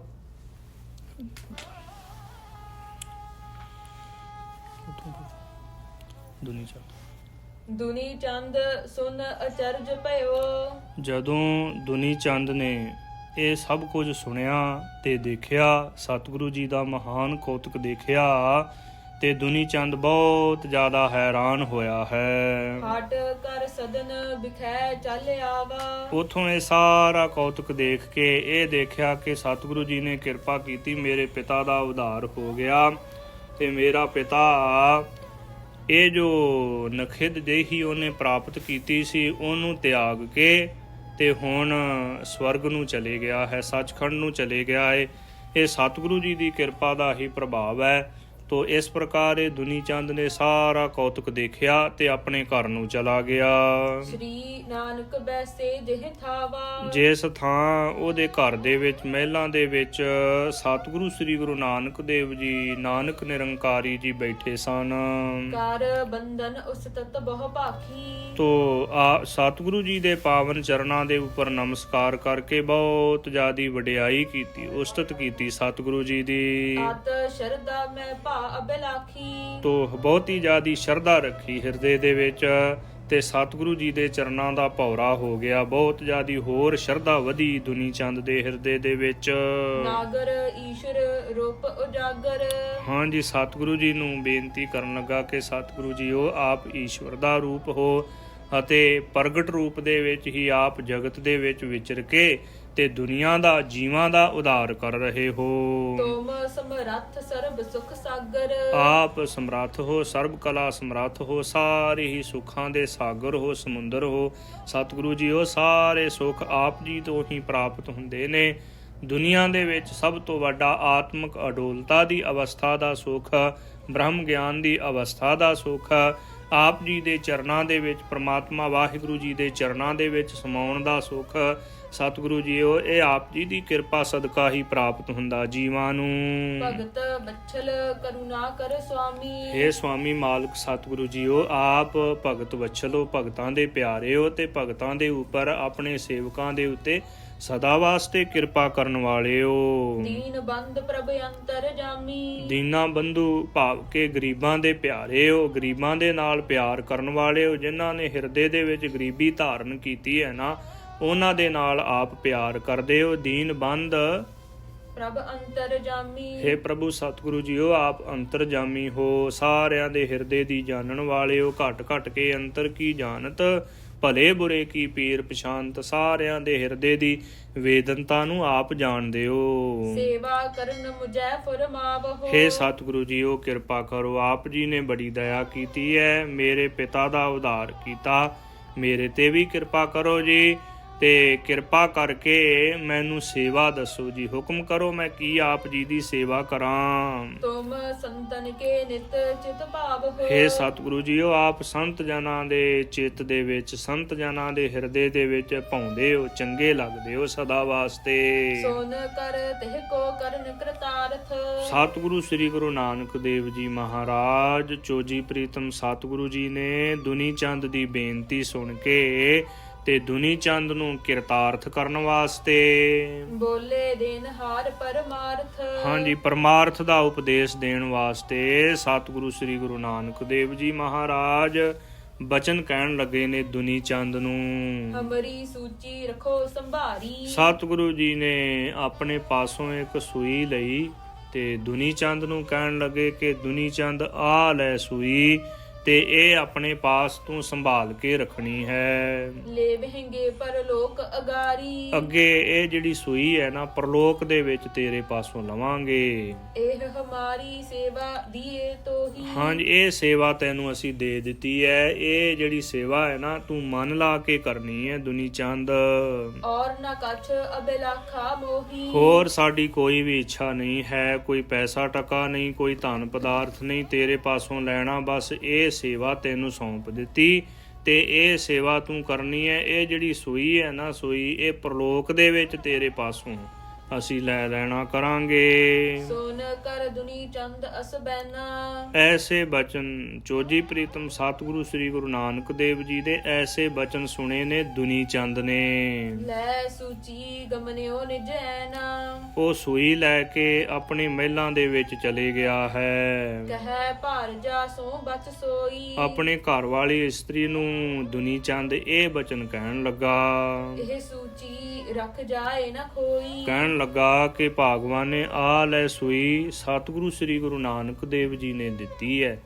ਇਹ ਜਿਹੜੀ ਸੂਈ ਹੈ ਨਾ ਇਹ ਸਾਂਭ ਕੇ ਰੱਖਣੀ ਹੈ। ਗੁਰ ਲੈ ਵਹਿ ਪਰਲੋਕ ਕੇ ਮਾਹੀ। ਸਤਿਗੁਰੂ ਸ੍ਰੀ ਗੁਰੂ ਨਾਨਕ ਦੇਵ ਜੀ ਮਹਾਰਾਜ ਪਰਲੋਕ ਦੇ ਵਿੱਚ ਇਹ ਸੂਈ ਲੈਣਗੇ। ਪਰ ਸਥਾਨ ਲੇਤ ਸੋ ਨਾਹੀ। ਹੋਰ ਕਿਸੇ ਸਥਾਨ ਦੇ ਉੱਪਰ ਨਹੀਂ, ਬਸ ਪਰਲੋਕ ਦੇ ਵਿੱਚ ਇਹ ਸੂਈ ਸਤਿਗੁਰੂ ਜੀ ਨੇ ਜੋ ਬਚਨ ਕੀਤੇ ਨਾ ਉੱਥੇ ਸਾਡੇ ਪਾਸੋਂ ਲੈਣੀ ਹੈ ਉਹਨਾਂ ਨੇ। ਰੱਖੋ ਭਲੀ ਪ੍ਰਕਾਰ ਸੰਭਾਰੀ। ਭਲੀ ਪ੍ਰਕਾਰ ਚੰਗੇ ਤਰੀਕੇ ਦੇ ਨਾਲ ਸੰਭਾਲ ਕੇ ਰੱਖਣੀ ਹੈ ਇਹ ਸੂਈ। ਤਬ ਦੇ ਹੈ ਜਬ ਲੈ ਹੈ ਅਗਾਰੀ। ਜਦੋਂ ਸਤਿਗੁਰੂ ਸ੍ਰੀ ਗੁਰੂ ਨਾਨਕ ਦੇਵ ਜੀ ਪਰਲੋਕ ਦੇ ਵਿੱਚ ਸਾਡੇ ਪਾਸੋਂ ਮੰਗਣਗੇ ਨਾ ਇਹ ਸੂਈ ਆਪਾਂ ਉੱਥੇ ਦੇਵਾਂਗੇ। ਸੋਨ ਤਹਿ ਤੀ ਕਹੇ ਬਾਚੇ ਐਸੇ। ਜਦੋਂ ਦੁਨੀ ਚੰਦ ਦੇ ਪਾਸੋਂ ਇਹ ਭੋਲੀਆਂ ਗੱਲਾਂ ਸੁਣੀਆਂ ਤੇ ਦੁਨੀ ਚੰਦ ਦੇ ਘਰ ਵਾਲੀ ਹੈ ਨਾ ਜੋ ਉਹ ਕਹਿਣ ਲੱਗੀ ਦੁਨੀ ਚੰਦ ਨੂੰ। ਆਗੇ ਲੈ ਜਾ ਭੋਗੇ ਕੈਸੇ। ਕਹਿਣ ਲੱਗੇ ਕਿ ਇਹ ਸੁਆਮੀ ਜੀ ਇਹ ਜਿਹੜੀ ਸੂਈ ਹੈ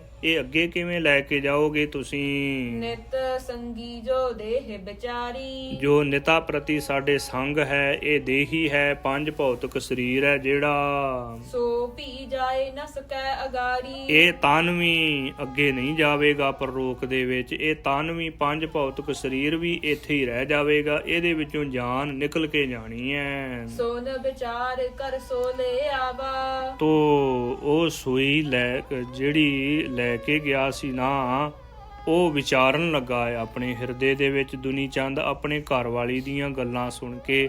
ਕਿਉਂਕਿ ਦੁਨੀ ਚੰਦ ਦੇ ਘਰ ਵਾਲੀ ਸਤ ਸੰਗਣ ਸੀ, ਸਤ ਸੰਗਤ ਕਰਦੀ ਸੀ।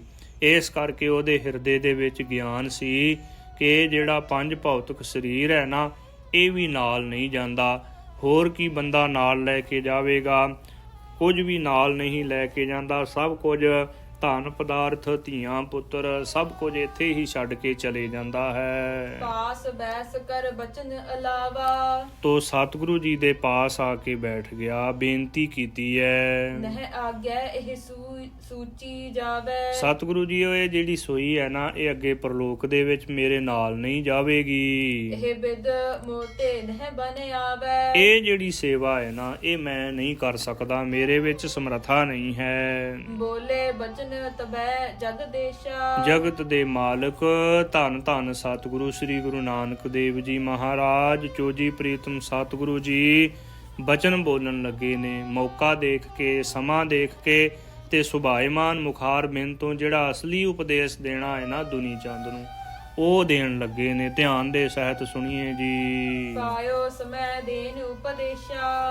ਸਤਿਗੁਰੂ ਜੀ ਨੇ ਦੇਖਿਆ ਕਿ ਹੁਣ ਉਪਦੇਸ਼ ਦੇਣ ਦਾ ਸਮਾਂ ਹੈ। ਜਿਹੜੇ ਰੱਬ ਦੇ ਪਿਆਰੇ ਨੇ ਨਾ ਕਾਮਲ ਫਕੀਰ ਅਕਾਲ ਪੁਰਖ ਪਰਮੇਸ਼ਰ ਵਾਹਿਗੁਰੂ ਜੀ ਦੇ ਪਿਆਰੇ, ਪਰ ਸਤਿਗੁਰੂ ਸ੍ਰੀ ਗੁਰੂ ਨਾਨਕ ਦੇਵ ਜੀ ਤਾਂ ਆਪ ਨਾਰਾਇਣ ਕਲਾ ਧਾਰ ਜਗ ਮਹਿ ਪਰਵਰਿਓ, ਆਪ ਨਿਰੰਕਾਰ ਦਾ ਸਰੂਪ ਨੇ। ਰੱਬ ਦੇ ਪਿਆਰੇ ਇਸ ਪ੍ਰਕਾਰ ਉਪਦੇਸ਼ ਦਿੰਦੇ ਨੇ ਜਿਵੇਂ ਲੋਹਾਰ ਲੋਹੇ ਨੂੰ ਤੱਤਾ ਕਰਕੇ ਗਰਮ ਕਰਕੇ ਤੇ ਫੇਰ ਸੱਟ ਮਾਰਦਾ ਹੈ, ਤੇ ਉਹ ਲੋਹੇ ਦਾ ਜੋ ਵੀ ਔਜ਼ਾਰ ਬਣਾਉਣਾ ਹੋਵੇ, ਹਥਿਆਰ ਬਣਾਉਣਾ ਹੋਵੇ, ਉਹ ਹੀ ਬਣ ਜਾਂਦਾ ਹੈ। ਫਿਰ ਨੇ ਜੇ ਠੰਡੇ ਲੋਹੇ ਦੇ ਉੱਤੇ ਥੋੜਾ ਮਾਰੀਏ ਤੇ ਉਹ ਲੋਹਾ ਟੁੱਟ ਜਾਂਦਾ ਹੈ।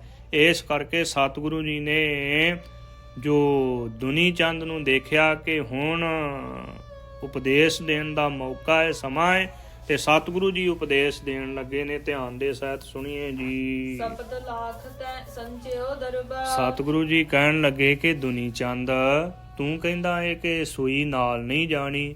ਜਿਹੜਾ 7 ਲੱਖ ਧਨ ਜੋੜ ਕੇ ਰੱਖਿਆ ਹੋਇਆ ਹੈ ਖਜ਼ਾਨੇ ਦੇ ਵਿੱਚ, ਸੋ ਕੈਸੇ ਲੈ ਜਾਵਹਿ ਸਰਬਾ। ਉਹ ਸਾਰਾ ਧਨ ਕਿਵੇਂ ਲੈ ਕੇ ਜਾਵੇਂਗਾ ਆਪਣੇ ਨਾਲ? ਧਨ ਕੋ ਸੰਚ ਕਰਹਿ ਬਹੁ ਕਲਮਲ। ਧਨ ਨੂੰ ਸੰਚ ਕੇ, ਧਨ ਇਕੱਠਾ ਕਰਕੇ ਤੇ ਬਹੁਤੇ ਜ਼ਿਆਦੇ ਪਾਪ ਕਰਦਾ ਹੈ ਜੀਵ। ਬੋਲੇ ਕੂੜ ਕਰਤ ਹੈ ਛਲ ਬਲ। ਹਾਂਜੀ, ਬਹੁਤਾ ਜ਼ਿਆਦਾ ਝੂਠ ਬੋਲਦਾ ਹੈ। ਜੇ ਕੋਈ ਪੁੱਛੇ ਕਿ ਕਿੰਨਾ ਕੁ ਬੈਂਕ ਬੈਲੈਂਸ ਹੈ ਤੇ ਬੰਦਾ ਦੱਸਣਾ ਨਹੀਂ ਚਾਹੁੰਦਾ ਕਿ ਕਿਸੇ ਨੂੰ ਪਤਾ ਨਾ ਲੱਗ ਜਾਵੇ, ਜਾਂ ਇਹ ਨਹੀਂ ਦੱਸਣਾ ਚਾਹੁੰਦਾ ਕਿ ਕਿੰਨਾ ਕੁ ਧਨ ਜੋੜ ਕੇ ਰੱਖਿਆ ਜਮ੍ਹਾਂ ਕੀਤਾ ਹੈ, ਉਹ ਨਹੀਂ ਦੱਸਣਾ ਚਾਹੁੰਦਾ। ਤੋ ਕਹਿਣ ਤੋਂ ਭਾਵ ਕਿ ਸਤਿਗੁਰੂ ਜੀ ਬਚਨ ਕਰਦੇ ਨੇ, ਵਲਛਲ ਕਰਦਾ ਹੈ ਬੰਦਾ। ਅਨੇਕ ਧਨ ਕਮਾਉਣ ਵਾਸਤੇ ਬਹੁ ਪਰਪੰਚ ਕਰ ਪਰ ਧਨ ਲਿਆਵੈ। ਸੁਤਦਾਰਾ ਪਹਿਆਨ ਲੁਟਾਵੈ। ਮਨ ਮੇਰੇ ਭੂਲੇ ਕਪਟ ਨਾ ਕੀਜੈ। ਅੰਤ ਨਵੇਰਾ ਤੇਰੇ ਜੀ ਪਹਿ ਲੀਜੈ। ਇਸ ਪ੍ਰਕਾਰ ਭਗਤ ਕਬੀਰ ਜੀ ਨੇ ਵੀ ਬਚਨ ਕੀਤੇ ਨੇ। ਕਹਿਣ ਤੋਂ ਭਾਵ ਕਿ ਅਨੇਕਾਂ ਵਾਲਛਲ ਕਰਕੇ, ਝੂਠ ਬੋਲ ਕੇ, ਦਗੇਬਾਜ਼ੀਆਂ ਧੋਖੇਬਾਜ਼ੀਆਂ ਕਰਕੇ ਤੇ ਬੰਦਾ ਬਹੁਤਾ ਜ਼ਿਆਦਾ ਧਨ ਕਮਾਉਂਦਾ ਏ। ਧਨ ਕਮਾ ਕੇ ਤੇ ਬੈਂਕ ਬੈਲੈਂਸ ਭਰ ਲੈਂਦਾ ਏ, ਇਕੱਠਾ ਕਰ ਲੈਂਦਾ ਧਨ। ਆਗੇ ਸੰਗ ਨ ਹੋਤ ਸਹਾਈ। ਸਤਿਗੁਰੂ ਜੀ ਕਹਿਣ ਲੱਗੇ ਕਿ ਇਹ ਜਿਹੜਾ ਇੰਨਾ ਧਨ ਜੋੜਿਆ ਹੋਇਆ ਹੈ ਨਾ, 7 ਲੱਖ ਧਨ ਉਸ ਸਮੇਂ ਦੇ ਵਿੱਚ ਬਹੁਤ ਜ਼ਿਆਦਾ ਸੀ। ਤੋ ਅੱਜ ਦੇ ਸਮੇਂ ਦੇ ਵਿੱਚ ਤਾਂ ਭਾਵੇਂ ਕੁਝ ਨਹੀਂ ਸਮਝਦੇ ਇੰਨੇ ਕੋ ਧਨ ਨੂੰ, ਪਰ ਉਸ ਸਮੇਂ ਦੇ ਵਿੱਚ ਬਹੁਤ ਜ਼ਿਆਦਾ ਸੀ ਉਹ ਧਨ। ਸਤਿਗੁਰੂ ਜੀ ਕਹਿਣ ਲੱਗੇ ਕਿ ਜਿਹੜਾ 7 ਲੱਖ ਤੂੰ ਧਨ ਜੋੜਿਆ ਹੋਇਆ ਉਹ ਨਾਲ ਲੈ ਕੇ ਜਾਵੇਂਗਾ ਤੂੰ। ਜੇ ਸੂਈ ਨਹੀਂ ਨਾਲ ਜਾ ਸਕਦੀ, ਇਹ 5 ਭੌਤਿਕ ਦੇਹੀ ਨਹੀਂ ਨਾਲ ਜਾ ਸਕਦੀ, ਤੇ ਇਹਨਾਂ ਧਨ ਨਾਲ ਲੈ ਕੇ ਜਾਵੇਂਗਾ। ਹਾਂਜੀ, ਸਤਿਗੁਰੂ ਜੀ ਨੇ ਪੁੱਛਿਆ ਦੁਨੀ ਚੰਦ ਨੂੰ, ਸੰਚਤ ਸੰਚਤ ਔਦ ਬਿਹਾਈ। ਹਾਂਜੀ, ਸੰਚਦਿਆਂ ਹੋਇਆਂ, ਇਕੱਠਾ ਕਰਦਿਆਂ ਕਰਦਿਆਂ, ਧਨ ਇਕੱਠਾ ਕਰਦਿਆਂ ਕਰਦਿਆਂ ਸਾਰੀ ਉਮਰ ਪੂਰੀ ਹੋ ਜਾਂਦੀ ਬੰਦੇ ਦੀ। ਪਰਿਓ ਰਹਿ ਤਨ ਮ੍ਰਿਤੁ ਸੋ ਆਈ। ਧਨ ਉੱਥੇ ਹੀ ਪਿਆ ਰਹਿੰਦਾ ਹੈ, ਖਜ਼ਾਨੇ ਦੇ ਵਿੱਚ ਹੀ ਪਿਆ ਰਹਿੰਦਾ ਹੈ, ਤੇ ਮੌਤ ਸਿਰ ਦੇ ਉੱਪਰ ਆ ਜਾਂਦੀ ਹੈ ਬੰਦੇ ਦੀ। ਕਰਤ ਪਾਪ ਸੋ ਜੀਵ ਪੁੰਚਾਈ। ਤੋ ਜਿਹੜੇ ਪਾਪ ਕਰਦਾ ਹੈ ਨਾ ਜੀਵ, ਉਹ ਜੀਵ ਨੂੰ ਹੀ ਲੇਖਾ ਦੇਣਾ ਪੈਂਦਾ। ਜਿਹੜੇ ਪਾਪ ਬੰਦਾ ਕਰਦਾ ਹੈ, ਇਹ ਕਰ ਕਰੇ ਸੋ ਇਹ ਕਰ ਪਾਵੈ। ਜਿਹੜੇ ਹੱਥ ਦੇ ਨਾਲ ਪਾਪ ਕਰੇਗਾ ਉਹੀ ਹੱਥ ਵੱਢਿਆ ਜਾਣਾ।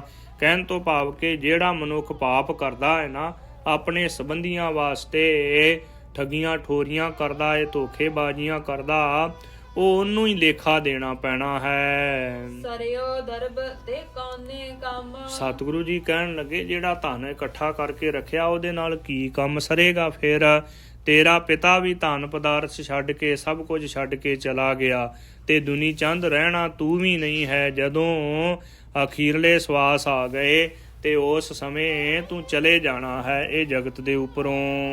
ਬਿਨਾ ਪੁੰਨ ਤੇ ਦੁੱਖ ਕੋ ਧਾਮਾ। ਹਾਂਜੀ, ਇਹ ਜਿਹੜਾ ਧਨ ਹੈ ਨਾ, ਧਨ ਪੁੰਨ ਤੋਂ ਬਿਨਾ ਦੁੱਖ ਦਾ ਘਰ ਹੀ ਹੈ। ਇਸ ਕਰਕੇ ਸਤਿਗੁਰੂ ਜੀ ਨੇ ਬਚਨ ਕੀਤੇ ਨੇ ਕਿ ਗੁਰੂ ਕੇ ਸਿੱਖਾ, ਧਨ ਪਦਾਰਥ ਕਮਾਉਂਦਿਆਂ ਹੋਇਆਂ ਧਰਮ ਦੇ ਕਰਮ ਕਰ।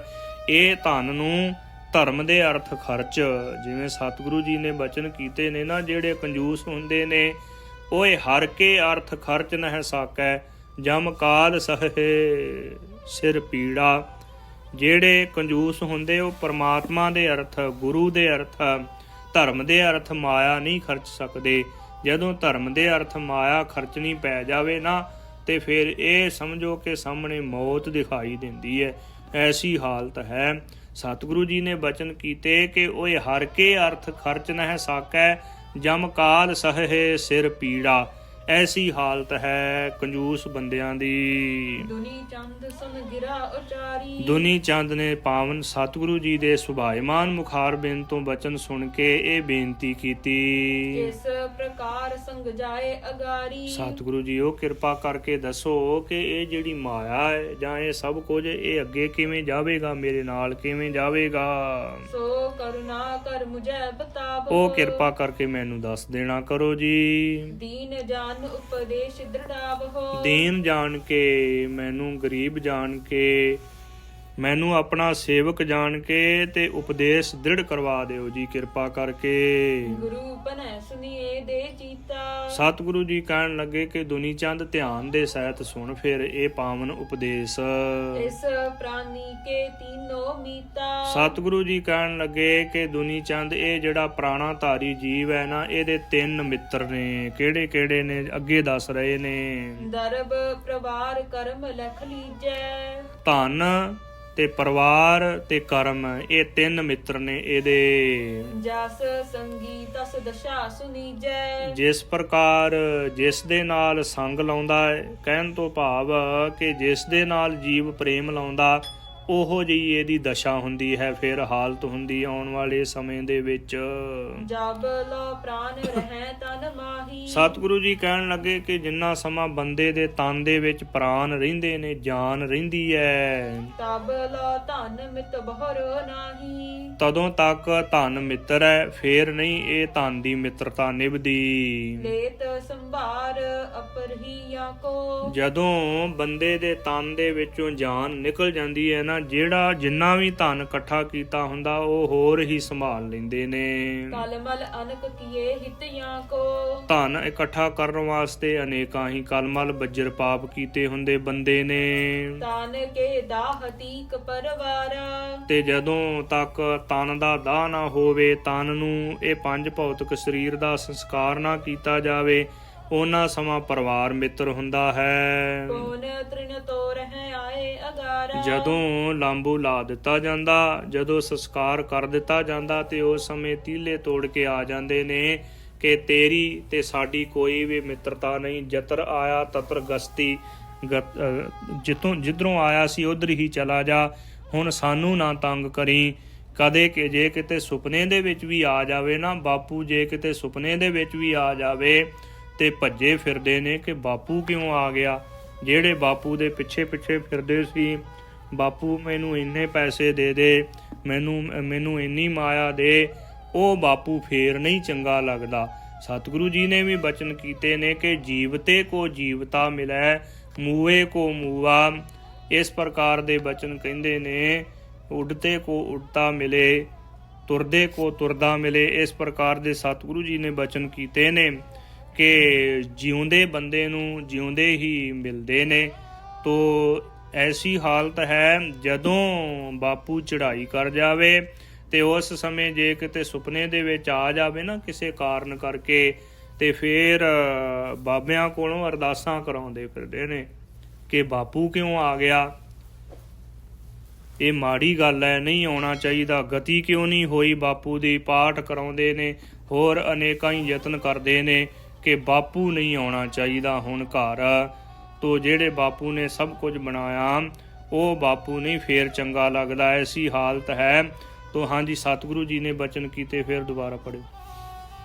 ਕੋਨ ਤ੍ਰਿਣ ਤੋ ਰਹਿ ਆਏ ਅਗਾਰਾ। ਫੇਰ ਤੀਲੇ ਤੋੜ ਕੇ ਤੇ ਘਰ ਦੇ ਵਿੱਚ ਆ ਜਾਂਦੇ ਨੇ, ਜੋ ਕਹਿੰਦੇ ਨੇ ਕਿ ਤੇਰੇ ਨਾਲ ਸਾਡਾ ਕੋਈ ਵੀ ਸੰਬੰਧ ਨਹੀਂ ਹੈ, ਹੁਣ ਸਾਨੂੰ ਤੂੰ ਸੁਪਨੇ ਦੇ ਵਿੱਚ ਵੀ ਦਿਖਾਈ ਨਹੀਂ ਦੇਣਾ ਚਾਹੀਦਾ।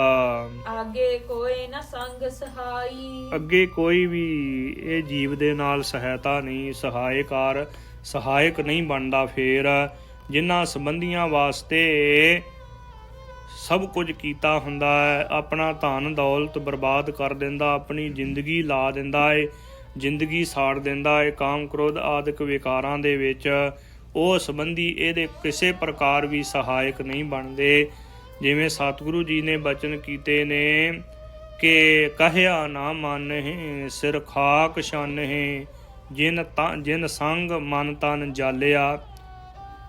ਹੇ ਪ੍ਰਾਣਾ ਧਾਰੀ ਜੀਵ, ਜਿਨ੍ਹਾਂ ਧੀਆਂ ਪੁੱਤਰਾਂ ਵਾਸਤੇ ਤੂੰ ਸਭ ਕੁਝ ਕਰਦਾ ਫਿਰਦਾ ਹੈ ਜਾਂ ਕੀਤਾ ਹੈ ਤੂੰ ਸਭ ਕੁਝ, ਉਹ ਤੇਰਾ ਕਹਿਆ ਹੋਇਆ ਬਚਨ ਵੀ ਨਹੀਂ ਮੰਨਦੇ, ਤੈਨੂੰ ਪਾਣੀ ਦਾ ਘੁੱਟ ਵੀ ਨਹੀਂ ਦਿੰਦੇ। ਕਹਿਆ ਨਾ ਮੰਨਹਿ ਸਿਰ ਖਾਕ ਛਾਨਹਿ, ਸਿਰ ਦੇ ਵਿੱਚ ਸਵਾਹ ਕੀ ਪਾਉਂਦੇ ਨੇ ਕਿ ਤੂੰ ਕੀ ਸਾਡੇ ਵਾਸਤੇ ਕੀਤਾ ਏ। ਲੜਾਈ ਝਗੜੇ ਕਰਦਿਆਂ ਹੋਇਆਂ, ਜੇ ਉਹ ਕਰਦਿਆਂ ਹੋਇਆਂ ਹੀ ਤੂੰ ਸਾਰਾ ਸਮਾਂ ਬਤੀਤ ਕਰ ਦਿੱਤਾ। ਸਾਡੇ ਵਾਸਤੇ ਤੂੰ ਕੁਝ ਨਹੀਂ ਕੀਤਾ ਤੇ ਨਾ ਸਾਡਾ ਤੂੰ ਕੁਝ ਲੱਗਦਾ ਹੈ। ਜਦੋਂ ਮੰਜੇ ਤੇ ਬੈਠ ਜਾਂਦਾ ਹੈ ਨਾ ਤੇ ਉਸ ਸਮੇਂ ਧੀਆਂ ਪੁੱਤਰ ਕੋਈ ਹੀ ਹੁੰਦੇ ਨੇ, ਜਿਵੇਂ ਭਾਈ ਗੁਰਦਾਸ ਜੀ ਨੇ ਬਚਨ ਕੀਤੇ ਨੇ ਕਿ ਹੋਵੇ ਸਰਵਣ ਵਿਰਲਾ ਕੋਈ, ਸਰਵਣ ਪੁੱਤ ਫਿਰ ਕੋਈ ਹੁੰਦਾ ਹੈ, ਨਹੀਂ ਤਾਂ ਸਾਰੇ ਭੁੱਲ ਜਾਂਦੇ ਨੇ। ਤੋ ਇਸ ਪ੍ਰਕਾਰ ਸਤਿਗੁਰੂ ਜੀ ਨੇ ਬਚਨ ਕੀਤੇ ਕਿ ਕਹਿਆ ਨਾ ਮੰਨਹਿ ਸਿਰ ਖਾਕ ਛਾਨਹਿ, ਜਿਨ ਸੰਗ ਮਨ ਤਨ ਜਾਲਿਆ, ਜਿਨ੍ਹਾਂ ਦੇ ਵਾਸਤੇ ਮਨ ਤਨ ਸਭ ਕੁਝ ਸਾੜ ਦਿੱਤਾ। ਆਪਣੀ ਜਵਾਨੀ ਮਾਂ ਨੇ ਦੁੱਧ ਬਣਾ ਕੇ ਪਿਆ ਦਿੱਤੀ, ਤੇ ਉਹ ਧੀਆਂ ਪੁੱਤਰ ਮਾਂ ਦੀ ਸੇਵਾ ਹੀ ਨਹੀਂ ਕਰਦੇ। ਕਈ ਵਾਰ ਗੁੱਸੇ ਦੇ ਵਿੱਚ ਆ ਕੇ ਮਾਂ ਦੇ ਬਾਲੇ ਭਾਵੇਂ ਕੱਢ ਦੇਵੇ, ਕਹਿਣ ਤੋਂ ਭਾਵ ਕਿ ਮਾਂ ਦੇ ਤਨ ਦੇ ਵਿੱਚ ਜਾਨ ਨਹੀਂ ਰਹਿੰਦੀ, ਤੇ ਧੱਕਾ ਦੇ ਕੇ ਇੱਧਰ ਸੁੱਟ ਦਿੱਤਾ, ਐਸੀ ਹਾਲਤ ਤਾਂ ਹੋ ਜਾਂਦੀ ਹੈ। ਤੋ ਹਾਂਜੀ, ਜਿਨ ਸੋਹਿਤ ਕਰ ਔਦ ਬਿਤਾਈ, ਜਿਨ੍ਹਾਂ ਸੰਬੰਧੀਆਂ ਦੇ ਨਾਲ ਪ੍ਰੇਮ ਕਰਕੇ ਤੂੰ ਸਾਰੀ ਉਮਰ ਪੂਰੀ ਕਰ ਦਿੱਤੀ। ਤੀਜੇ ਕਰਮ ਮੀਤ ਇਸ ਕੇਰੇ, ਸਤਿਗੁਰੂ ਜੀ ਕਹਿੰਦੇ ਨੇ ਕਿ ਇਹ ਬੰਦੇ ਦੇ ਮਿੱਤਰ ਤੀਜੇ ਕਰਮ ਨੇ, ਜਿਹੜੇ ਕਰਮ ਕੀਤੇ ਹੁੰਦੇ। ਹਾਂਜੀ, ਸੇ ਨਿਤ ਸੰਗੀ ਜਾਹੇ ਅਗੇਰੇ, ਤੇ ਉਹ ਜਿਹੜੇ ਕਰਮ ਕੀਤੇ ਹੁੰਦੇ ਨੇ ਨਾ ਉਹ ਅੱਗੇ ਜਾਂਦੇ ਨੇ। ਕਰਮ ਕੀ ਸੇਵਾ ਸਿਮਰਨ ਕਰ ਲਿਆ, ਸੰਗਤ ਕਰ ਲਈ, ਇਹੋ ਹੀ ਨਾਲ ਜਾਣਾ ਹੈ, ਬਾਕੀ ਹੋਰ ਸਭ ਕੁਝ ਇੱਥੇ ਹੀ ਰਹਿ ਜਾਣਾ ਹੈ। ਬੁਰੇ ਕੇ ਭਲੇ ਕਰੇ ਹੈ ਜੈਸੇ, ਬੁਰੇ ਕੀਤੇ ਹੋਣ ਜਾਂ ਭਲੇ ਕੀਤੇ ਹੋਣ, ਉਹ ਬੰਦੇ ਦੇ ਨਾਲ ਹੀ ਨਿਭਦੇ ਨੇ। ਜਿਵੇਂ ਬਿਹਾਰ ਦੇ ਵਿੱਚ ਸਾਧੂ ਮਹਾਤਮਾ ਦੇ ਪਾਸੋਂ ਸੁਣਿਆ ਹੈ, ਉਹ ਕਹਿੰਦੇ ਹਨ ਕਿ ਕਰਮ ਪ੍ਰਧਾਨ ਵਿਸ਼ਵ ਕਰੀ ਰਾਖਾ, ਜਸ ਕਰਨੀ ਤਸ ਫਲ ਚਾਖਾ। ਕਰਮ ਪ੍ਰਧਾਨ ਨੇ, ਕਰਮ ਨਾਲ ਨਿਭਦੇ ਨੇ ਲੋਕ ਪ੍ਰਲੋਕ ਦੇ ਵਿੱਚ। ਫਲ ਦੇਵੈ ਤਸ ਹਟੈ ਨਾ ਕੈਸੇ, ਤੋ ਜਿਹੜੇ ਕਰਮ ਨੇ ਨਾ ਉਹ ਜ਼ਰੂਰ ਫਲ ਦਿੰਦੇ ਨੇ। ਕਈ ਵਾਰ ਕਰਮ ਕਰਦਾ ਹੈ ਬੰਦਾ, ਥੋੜੇ ਜਿਹੇ ਕਰਮ ਕਰਕੇ ਤੇ ਫਿਰ ਕਹਿੰਦਾ ਮੈਨੂੰ ਫਲ ਨਹੀਂ ਮਿਲਿਆ। ਤੋ ਧਰਮ ਦੇ ਕਰਮ ਕਰਦਿਆਂ ਹੋਇਆਂ ਉਡੀਕ ਬਹੁਤ ਜ਼ਿਆਦਾ ਕਰਨੀ ਪੈਂਦੀ ਹੈ। ਧਰਮ ਦੇ ਕਰਮ ਕਰਦਿਆਂ, ਭਗਤੀ ਕਰਦਿਆਂ, ਬੰਦਗੀ ਕਰਦਿਆਂ, ਗੁਰਮਤਿ ਦੇ ਰਾਹ ਦੇ ਉੱਪਰ ਚੱਲਦਿਆਂ ਹੋਇਆਂ ਇਹ ਅਲੂਣੀ ਸਿਲ ਚੱਟਣ ਵਾਂਗੂ ਹੈ। ਮਨ ਲਾ ਕੇ ਹਿਰਦੇ ਦੇ ਪ੍ਰੇਮ ਦੇ ਸਹਿਤ ਕਮਾਈ ਕਰਨੀ ਪੈਂਦੀ ਹੈ। ਸਤਿਗੁਰੂ ਜੀ ਕਿਰਪਾ ਕਰਕੇ ਜ਼ਰੂਰ ਗੁਰੂ ਕੇ ਸਿੱਖ ਦੇ ਉੱਤੇ ਬਖਸ਼ਿਸ਼ ਕਰਦੇ ਨੇ, ਕਿਉਂਕਿ ਬਚਨ ਨੇ ਬਾਣੀ ਦੇ ਵਿੱਚ ਪ੍ਰਭ ਘਾਲਿਆ ਕਿਸੇ ਕਾ ਇੱਕ ਤਿਲ ਨਾ ਗਵਾਈ। ਸਤਿਗੁਰੂ ਜੀ ਕਿਸੇ ਦੀ ਘਾਲ ਕਮਾਈ ਨੂੰ ਇੱਕ ਤਿਲ ਮਾਤਰ ਵੀ ਨਹੀਂ ਗਵਾਉਂਦੇ। ਬਸ ਸੰਤੋਖ ਰੱਖੀਏ, ਹੌਸਲਾ ਰੱਖੀਏ ਤੇ ਫਿਰ ਸਭ ਕੁਝ ਹੀ ਪ੍ਰਾਪਤ ਹੋ ਜਾਂਦਾ ਹੈ। ਹੌਲੀ ਬੰਦਗੀ ਕਰਦਿਆਂ, ਸੇਵਾ ਸਿਮਰਨ ਕਰਦਿਆਂ ਜਦੋਂ ਜੀਵਨ ਉੱਚਾ ਸੁੱਚਾ ਹੋ ਜਾਂਦਾ ਹੈ ਨਾ, ਹਿਰਦੇ ਦੇ ਵਿੱਚ, ਮਨ ਦੇ ਵਿੱਚ ਸਹਿਜ ਆ ਜਾਂਦਾ ਹੈ, ਤੇ ਉਸ ਸਮੇਂ ਸਤਿਗੁਰੂ ਜੀ ਬਖਸ਼ਿਸ਼ ਕਰ ਦਿੰਦੇ ਨੇ। ਕਿਰਪਾ ਕਰਕੇ ਗੁਰੂ ਕੇ ਸਿੱਖਾ ਭਰੋਸਾ ਰੱਖਣਾ ਪੈਣਾ ਹੈ। ਗੁਰਸਿੱਖੀ ਦੀ ਕਮਾਈ ਕਰਦਿਆਂ ਮਰ ਕੇ ਪ੍ਰਮਾਤਮਾ ਨੂੰ ਪਾਈਦਾ ਹੈ। ਜੀਵਤ ਭਾਵ ਤੋਂ ਮਰ ਕੇ ਤੇ ਫੇਰ ਪ੍ਰਮਾਤਮਾ ਦੀ ਪ੍ਰਾਪਤੀ ਹੁੰਦੀ ਹੈ। ਇਸ ਬਿਦ ਹਿਰਦੈ ਵਿਚਾਰ ਕਰੀਜੈ, ਇਸ ਪ੍ਰਕਾਰ ਹਿਰਦੇ ਦੇ ਵਿੱਚ ਵਿਚਾਰ ਕਰ ਲੈਣਾ ਕਰ ਦੁਨੀ ਚੰਦ। ਦਰਬ ਭਲੇ ਕਰ ਮਨ ਮੈਂ ਦੀਜੈ, ਤੋ ਜਿਹੜਾ ਧਨ ਹੈ ਨਾ ਉਹ ਭਲੇ ਕਰਮਾਂ ਦੇ ਵਿੱਚ ਦੇਣਾ ਕਰ, ਭਲੇ ਕਰਮਾਂ ਦੇ ਵਿੱਚ ਧਨ ਲਾ ਦੇਣਾ ਕਰ। ਜਿਹੜਾ ਧਨ ਇਕੱਠਾ ਕੀਤਾ ਆਗੈ ਹੋਵੈ ਤੋਹਿ ਸਹਾਈ, ਇਹ ਪੁੰਨ ਦਾਨ ਕੀਤਾ ਹੋਇਆ ਤੇਰਾ ਅੱਗੇ ਸਹਾਈ ਹੋਵੇਗਾ। ਸਤ ਨਾਮ ਜਪੀਐ ਲਿਵ ਲਾਈ, ਜੋ ਧਨ ਪਦਾਰਥ ਇਕੱਠਾ ਕੀਤਾ ਇਹ ਪੁੰਨ ਦਾਨ ਕਰਦੇ ਤੇ ਸਤਨਾਮ ਵਾਹਿਗੁਰੂ ਦਾ ਸਿਮਰਨ ਕਰ ਚਿੱਤ ਬਿਰਤੀ ਜੋੜ ਕੇ। ਸਤ ਸੰਗਤ ਕੋ ਕਰੋ ਮਿਲਾਪਾ, ਸਤ ਸੰਗਤ ਦੇ ਨਾਲ ਮਿਲਾਪ ਕਰ ਗੁਰੂ ਕੇ ਸਿੱਖਾ। ਤਜੀਏ ਅਪਾਰ ਬੇਕਾਰ ਕਲਾਪਾ, ਹੋਰ ਜਿਹੜੇ ਵਿਕਾਰ ਨੇ ਨਾ ਤੇ ਕਲੇ ਕਲੇਸ਼ ਵਾਲੇ ਕਰਮ ਨੇ ਜਿਹੜੇ ਜੋ ਸੰਸਾਰਕ ਧੰਦੇ ਨੇ ਇਹ ਤਿਆਗ ਦੇਣਾ ਕਰ। ਆਪਣੇ ਹਿਰਦੇ ਦੇ ਵਿੱਚੋਂ ਇਹਨਾਂ ਦੇ ਵਿੱਚੋਂ ਤੈਨੂੰ ਕੁਝ ਵੀ ਨਹੀਂ ਪ੍ਰਾਪਤ ਹੋਣਾ। ਇਸ ਪ੍ਰਕਾਰ ਸੁਨ ਗੁਰ ਕੀ ਬਾਣੀ। ਇਸ ਪ੍ਰਕਾਰ ਦੁਨੀ ਚੰਦ ਨੇ ਸਤਿਗੁਰੂ ਜੀ ਦੇ ਪਾਵਨ ਪਵਿੱਤਰ ਬਚਨ ਸਰਵਣ ਕੀਤੇ। ਦੁਨੀ ਚੰਦ ਮਨ ਮੈਂ ਭਲ ਮਾਨੀ। ਦੁਨੀ ਚੰਦ ਨੇ ਭਲੇ ਤਰੀਕੇ ਦੇ ਨਾਲ, ਚੰਗੇ ਤਰੀਕੇ ਦੇ ਨਾਲ ਸਤਿਗੁਰੂ ਜੀ ਦੇ ਬਚਨ ਮੰਨ ਲਏ ਨੇ। ਅਧਿਕ ਦਰਬ ਇਕੱਠੋ ਕੀਏ ਜੇਤੋ। ਬਹੁਤ ਜ਼ਿਆਦਾ ਧਨ ਜਿਹੜਾ ਇਕੱਠਾ ਕੀਤਾ ਸੀ ਦੁਨੀ ਚੰਦ ਨੇ। ਸੰਤਨ ਹਿਤ ਖਰਚਿਓ ਸਭ ਤੇਤੋ। ਸੰਤ ਜਨਾਂ ਨੂੰ ਦਾਨ ਪੁੰਨ ਕਰ ਦਿੱਤਾ ਹੈ। ਦੁਨੀ ਚੰਦ ਨੇ ਉਹ ਸਾਰਾ ਧਨ ਖਰਚ ਦਿੱਤਾ।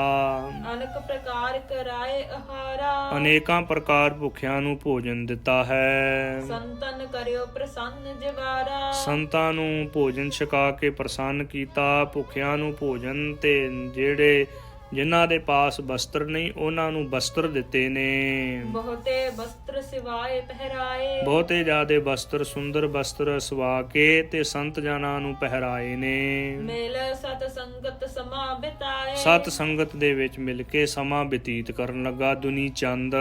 ਸਿਮਰਹਿ ਵਾਹਿਗੁਰੂ ਸਤਨਾਮੁ। ਸਤਨਾਮ ਵਾਹਿਗੁਰੂ ਦਾ ਨਾਮ ਸਿਮਰਨ ਲੱਗਾ ਬੜੇ ਪ੍ਰੇਮ ਦੇ ਸਹਿਤ ਦੁਨੀ ਚੰਦ। ਤਜੇ ਬੇਅਰਥ ਜੇ ਘਰ ਕੇ ਕਾਮੂ। ਜਿਹੜੇ ਘਰ ਦੇ ਵਿਅਰਥ ਕੰਮ ਸੀ ਨਾ ਉਹਨਾਂ ਨੂੰ ਤਿਆਗ ਦਿੱਤਾ ਆਪਣੇ ਹਿਰਦੇ ਦੇ ਵਿੱਚੋਂ। ਭਾ ਨਿਹਾਲ ਤਤਕਾਲ ਵਿਸ਼ਾਲਾ। ਸਤਿਗੁਰੂ ਜੀ ਦੇ ਪਾਵਨ ਪਵਿੱਤਰ ਬਚਨਾਂ ਦੀ ਕਮਾਈ ਕਰਨ ਕਰਕੇ ਦੁਨੀ ਚੰਦ ਬੜੀ ਛੇਤੀ ਨਿਹਾਲ ਹੋ ਗਿਆ ਏ। ਇਸ ਕਰਕੇ ਗੁਰੂ ਕੇ ਸਿੱਖਾ ਗੁਰਸਿੱਖ ਮੀਤ ਚਲੋ ਗੁਰ ਚਾਲੀ। ਜੋ ਗੁਰ ਕਹੈ ਸੋਈ ਭਲ ਮਾਨੋ ਹਰ ਹਰ ਕਥਾ ਨਿਰਾਲੀ। ਗੁਰਸਿੱਖ ਮਿੱਤਰਾ, ਗੁਰੂ ਕੀ ਚਾਲ, ਗੁਰੂ ਕੀ ਮਰਿਆਦਾ ਜੋ ਸਤਿਗੁਰੂ ਜੀ ਨੇ ਡਿਸਪਲਿਨ ਦੱਸਿਆ ਏ ਉਹਦੇ ਅਨੁਸਾਰ ਆਪਣਾ ਜੀਵਨ ਬਸਰ ਕਰ, ਤਾਂ ਗੁਰੂ ਕੇ ਸਿੱਖਾ ਬੜੀ ਛੇਤੀ ਤੇਰਾ ਉਧਾਰ ਹੋਵੇਗਾ। ਸਤਿਗੁਰੂ ਜੀ ਦੇ ਖੁਸ਼ੇ ਪ੍ਰਾਪਤ ਹੋਣਗੇ। ਧਾਰ ਉਪਦੇਸ਼ ਦਿਓ ਦਿਆਲਾ। ਹਾਂਜੀ, ਹਿਰਦੇ ਦੇ ਵਿੱਚ ਉਹ ਉਪਦੇਸ਼ ਨੂੰ ਧਾਰਨ ਕਰ ਲਿਆ, ਵਸਾ ਲਿਆ ਹਿਰਦੇ ਦੇ ਵਿੱਚ ਜੋ ਦਇਆਲੂ ਸਤਿਗੁਰੂ ਸ੍ਰੀ ਗੁਰੂ ਨਾਨਕ ਦੇਵ ਜੀ ਨੇ ਉਪਦੇਸ਼ ਦਿੱਤਾ। ਤਿਸ ਤੇ ਵਿਦਾ ਹੋਏ ਬਿਦਨੀਕੀ। ਹਾਂਜੀ, ਬੜੇ ਸੁੰਦਰ ਤਰੀਕੇ ਦੇ ਨਾਲ ਸਤਿਗੁਰੂ ਸ੍ਰੀ ਗੁਰੂ ਨਾਨਕ ਦੇਵ ਜੀ ਇਹ ਪਾਵਨ ਪਵਿੱਤਰ ਉਪਦੇਸ਼ ਦੇ ਕੇ ਉਥੋਂ ਸਤਿਗੁਰੂ ਜੀ ਨੇ ਵਿਦਾਇਗੀ ਲਈ ਚਾਲੇ ਪਾ ਦਿੱਤੇ ਨੇ। ਸਿਮਰਤ ਸੁਧ ਕੀਨੀ ਪਗਨੀ ਕੀ। ਤੋ ਉਥੋਂ ਚੱਲਦਿਆਂ ਸਾਰ ਹੀ ਜੋ ਸਤਿਗੁਰੂ ਜੀ ਨੇ ਇਹ ਵਿਚਾਰ ਕੀਤੀ ਕਿ ਸਾਡੇ ਭੈਣ ਬੇਬੇ ਨਾਨਕੀ ਜੀ ਬੜੇ ਲੰਮੇ ਸਮੇਂ ਤੋਂ ਯਾਦ ਕਰਦੇ ਹੋਣਗੇ। ਹਾਂਜੀ, ਮਰਦਾਨੇ ਸੋ ਗਿਰਾ ਅਲਾਈ। ਭਾਈ ਮਰਦਾਨੇ ਨੂੰ ਬਚਨ ਕਹੇ ਨੇ ਸਤਿਗੁਰੂ ਜੀ ਨੇ। ਕਿਉ ਯਾਦ ਪਗਨੀ ਮੂਝ ਤਾਈ। ਭਾਈ ਮਰਦਾਨਿਆ, ਸਾਡੀ ਭੈਣ ਬੇਬੇ ਨਾਨਕੀ ਜੀ ਨੇ ਸਾਨੂੰ ਯਾਦ ਕੀਤਾ ਹੈ। ਚੱਲ ਸੁਲਤਾਨਪੁਰੇ ਸੁਧ ਲੀਜੈ। ਚੱਲ ਹੁਣ ਸੁਲਤਾਨਪੁਰ ਦੇ ਵਿੱਚ ਜਾ ਕੇ ਬੇਬੇ ਭੈਣ ਨਾਨਕੀ ਜੀ ਦੀ ਖਬਰ ਲਈਏ। ਬੇਬੇ ਜੀ ਕੀ ਖੁਸ਼ੀ ਕਰੀਜੈ। ਜਾ ਕੇ ਬੇਬੇ ਨਾਨਕੀ ਜੀ ਨੂੰ ਦਰਸ਼ਨ ਦਈਏ ਤੇ ਬੇਬੇ ਨਾਨਕੀ ਜੀ ਬਹੁਤ ਜ਼ਿਆਦਾ ਖੁਸ਼ ਹੋਣਗੇ। ਆਸ ਕਹਿ ਗਮਨੇ ਇੱਕ ਛਿਨ ਮਾਹੀ। ਇਸ ਪ੍ਰਕਾਰ ਕਹਿ ਕੇ ਤੇ ਇੱਕ ਛਿਨ ਮਾਤਰ ਦੇ ਵਿੱਚ ਹੀ ਸਤਿਗੁਰੂ ਸ੍ਰੀ ਗੁਰੂ ਨਾਨਕ ਦੇਵ ਜੀ ਸੁਲਤਾਨਪੁਰ ਪਹੁੰਚ ਗਏ ਨੇ। ਪਹੁੰਚਤ ਭੇ ਪਰ ਹੁਤੋ ਜਹਾਹੀ। ਜੇ ਸਥਾਨ ਤੇ ਸੁਲਤਾਨਪੁਰ ਨਗਰ ਹੈ ਨਾ ਉੱਥੇ ਸਤਿਗੁਰੂ ਜੀ ਪਹੁੰਚ ਗਏ ਨੇ। ਸਦਨ ਸੁਸਾ ਕੇ ਪ੍ਰਵੇਸ਼ੇ ਜਬ ਹੀ। ਜਦੋਂ ਭੈਣ ਬੇਬੇ ਨਾਨਕੀ ਜੀ ਦੇ ਘਰ ਦੇ ਵਿੱਚ ਪ੍ਰਵੇਸ਼ ਹੋਏ, ਹਰਖ ਭਰੀ ਤੂਰਨ ਉੱਠ ਤਬ ਹੀ। ਭੈਣ ਬੇਬੇ ਨਾਨਕੀ ਜੀ ਬਹੁਤ ਜ਼ਿਆਦਾ ਪ੍ਰਸੰਨ ਹੋਏ ਨੇ। ਕੱਲ ਦੇ ਪ੍ਰਸੰਗ ਦੇ ਵਿੱਚ ਆਪਾਂ ਸਰਵਣ ਕਰਾਂਗੇ ਕਿ ਕਿਵੇਂ ਵੀਰ ਸਤਿਗੁਰੂ ਸ੍ਰੀ ਗੁਰੂ ਨਾਨਕ ਦੇਵ ਜੀ ਤੇ ਭੈਣ ਬੇਬੇ ਨਾਨਕੀ ਜੀ ਦਾ ਮਿਲਾਪ ਕਿਵੇਂ ਹੁੰਦਾ ਹੈ। ਬੜਾ ਰੌਚਕ ਅਤੇ ਪਿਆਰ ਵਾਲਾ ਪ੍ਰਸੰਗ ਹੈ। ਹਿਰਦੇ ਨੂੰ ਛੋਹ ਲੈਣ ਵਾਲਾ ਪ੍ਰਸੰਗ, ਹਿਰਦੇ ਦੇ ਵਿੱਚ ਵੈਰਾਗ ਪੈਦਾ ਕਰਨ ਵਾਲਾ ਪ੍ਰਸੰਗ ਹੈ। ਕੱਲ ਨੂੰ ਸਰਵਣ ਕਰਾਂਗੇ ਕਿ ਭੈਣ ਬੇਬੇ ਨਾਨਕੀ ਜੀ ਦੇ ਨਾਲ ਕਿੰਨਾ ਕੁ ਪਿਆਰ ਹੈ ਸਤਿਗੁਰੂ ਜੀ ਦਾ, ਤੇ ਕੈਸੇ ਪਿਆਰ ਦੇ ਨਾਲ ਭੈਣ ਬੇਬੇ ਨਾਨਕੀ ਜੀ, ਭਾਈਆ ਜੈ ਰਾਮ ਜੀ ਤੇ ਹੋਰ ਜਿਹੜੇ ਉੱਥੇ ਪਿਆਰੇ ਗੁਰੂ ਕੇ ਸਿੱਖ ਵਸਣ ਵਾਲੇ ਉਹਨਾਂ ਦੇ ਨਾਲ ਸਤਿਗੁਰੂ ਜੀ ਦਾ ਮਿਲਾਪ ਕਿਵੇਂ ਹੁੰਦਾ ਹੈ। ਫਿਰ ਉਸ ਤੋਂ ਉਪਰੰਤ ਸਤਿਗੁਰੂ ਸ੍ਰੀ ਗੁਰੂ ਨਾਨਕ ਦੇਵ ਜੀ ਭੈਣ ਜੀ ਦੀ ਬੇਨਤੀ ਮੰਨ ਕੇ ਤੇ ਆਪਣੇ ਤਲਵੰਡੀ ਨਗਰ ਦੇ ਵਿੱਚ ਜਾਣਗੇ। ਮਾਤਾ ਪਿਤਾ ਦੇ ਨਾਲ ਕਿਵੇਂ ਪਿਆਰ ਹੋਵੇਗਾ, ਬੜੇ ਪਿਆਰ ਵਾਲਾ ਰੌਚਕ ਪ੍ਰਸੰਗ ਹੈ। ਸਤਿਗੁਰੂ ਜੀ ਨੂੰ ਬੇਨਤੀ ਕਰੀਏ ਕਿ ਸਤਿਗੁਰੂ ਜੀਓ ਆਪ ਜੀ ਦਾ ਪਾਵਨ ਇਤਿਹਾਸ ਸਰਵਣ ਕਰਕੇ ਸਾਡੇ ਹਿਰਦੇ ਦੇ ਵਿੱਚ ਗੁਰਸਿੱਖੀ ਵਾਲੀ ਭਾਵਨਾ ਜਾਗੇ, ਸ਼ਰਧਾ ਪ੍ਰੇਮ ਭਾਵਨਾ ਤੇ ਆਪ ਜੀ ਦਾ ਜਿਹੜਾ ਆਪ ਜੀ ਦੇ ਚਰਨਾਂ ਦਾ ਪਿਆਰ ਹੈ ਨਾ, ਉਹ ਸਾਡੇ ਹਿਰਦੇ ਦੇ ਵਿੱਚ ਜਾਗ ਪਵੇ, ਜਿਸ ਕਰਕੇ ਭਗਤੀ ਕਰਦਿਆਂ ਸੇਵਾ ਸਿਮਰਨ ਕਰਦਿਆਂ ਆਪ ਜੀ ਦੇ ਚਰਨਾਂ ਦੇ ਨਾਲ ਪ੍ਰੀਤੀ ਪੈ ਜਾਵੇ ਅਤੇ ਅੰਤਰ ਆਤਮੇ ਆਪ ਜੀ ਦੇ ਦਰਸ਼ਨ ਕਰੀਏ ਜੀ। ਇਹ ਕਿਰਪਾ ਕਰੋ। ਜਿਵੇਂ ਆਪ ਜੀ ਨੇ ਭੈਣ ਬੇਬੇ ਨਾਨਕੀ ਜੀ ਨੂੰ ਆ ਕੇ ਦਰਸ਼ਨ ਦਿੱਤੇ ਨੇ, ਇਸੇ ਤਰ੍ਹਾਂ ਸਤਿਗੁਰੂ ਜੀਓ ਆਪ ਹੀ ਕਿਰਪਾ ਕਰੋ, ਸਦਾ ਵਾਸਤੇ ਸਾਡੇ ਅੰਗ ਸੰਗ ਰਹੋ, ਜਿਸ ਕਰਕੇ ਨਾਮ ਜਪ ਕੇ ਬਾਣੀ ਪੜ੍ਹ ਕੇ ਅਸੀਂ ਆਪਣਾ ਜੀਵਨ ਸਫਲਾ ਕਰ ਸਕੀਏ। ਇਹ ਸਦਾ ਵਾਸਤੇ ਤਰਲਾ ਲੈਂਦੇ ਰਹੀਏ। ਸਤਿਗੁਰੂ ਜੀ ਜ਼ਰੂਰ ਬਾਰ ਜ਼ਰੂਰ ਕਿਰਪਾ ਕਰਨਗੇ। ਸਾਡੀ ਜੋ ਮਨ ਦੀ ਭਾਵਨਾ ਹੈ ਨਾ, ਉਹ ਸਤਿਗੁਰੂ ਜੀ ਪੂਰੀ ਕਰਨਗੇ। ਵਿਚਾਰ ਕਰਦਿਆਂ ਹੋਈਆਂ ਬੇਅੰਤ ਭੁੱਲਾਂ ਦੀ ਮੁਆਫੀ ਬਖਸ਼ਣੀ ਸਤਿਗੁਰੂ ਜੀ ਅਤੇ ਸਤਿਗੁਰੂ ਜੀ ਦੀ ਸਾਧ ਸੰਗਤ ਬਖਸ਼ਣਹਾਰ ਹੈ। ਲੇਖਾ ਕਤਹਿ ਨਾ ਛੂਟੀਐ, ਖਿਨ ਖਿਨ ਭੂਲਣ ਹਾਰ, ਬਖਸ਼ਣਹਾਰ ਬਖਸ਼ ਲੈ ਨਾਨਕ ਪਾਰ ਉਤਾਰ। ਵਾਹਿਗੁਰੂ ਜੀ ਕਾ ਖਾਲਸਾ, ਵਾਹਿਗੁਰੂ ਜੀ ਕੀ ਪੰਕਤੀ ਪੜ੍ਹ ਦੋ। ਸਦਨ ਸੁਸਾ ਕੇ ਪ੍ਰਵਸ਼ੇ ਜਬ ਹੀ, ਹਰਖ ਭਰੀ ਤੂਰਨ ਉਠ ਤਬ ਹੀ। ਵਾਹਿਗੁਰੂ ਜੀ ਕਾ ਖਾਲਸਾ, ਵਾਹਿਗੁਰੂ ਜੀ ਕੀ ਫਤਿਹ।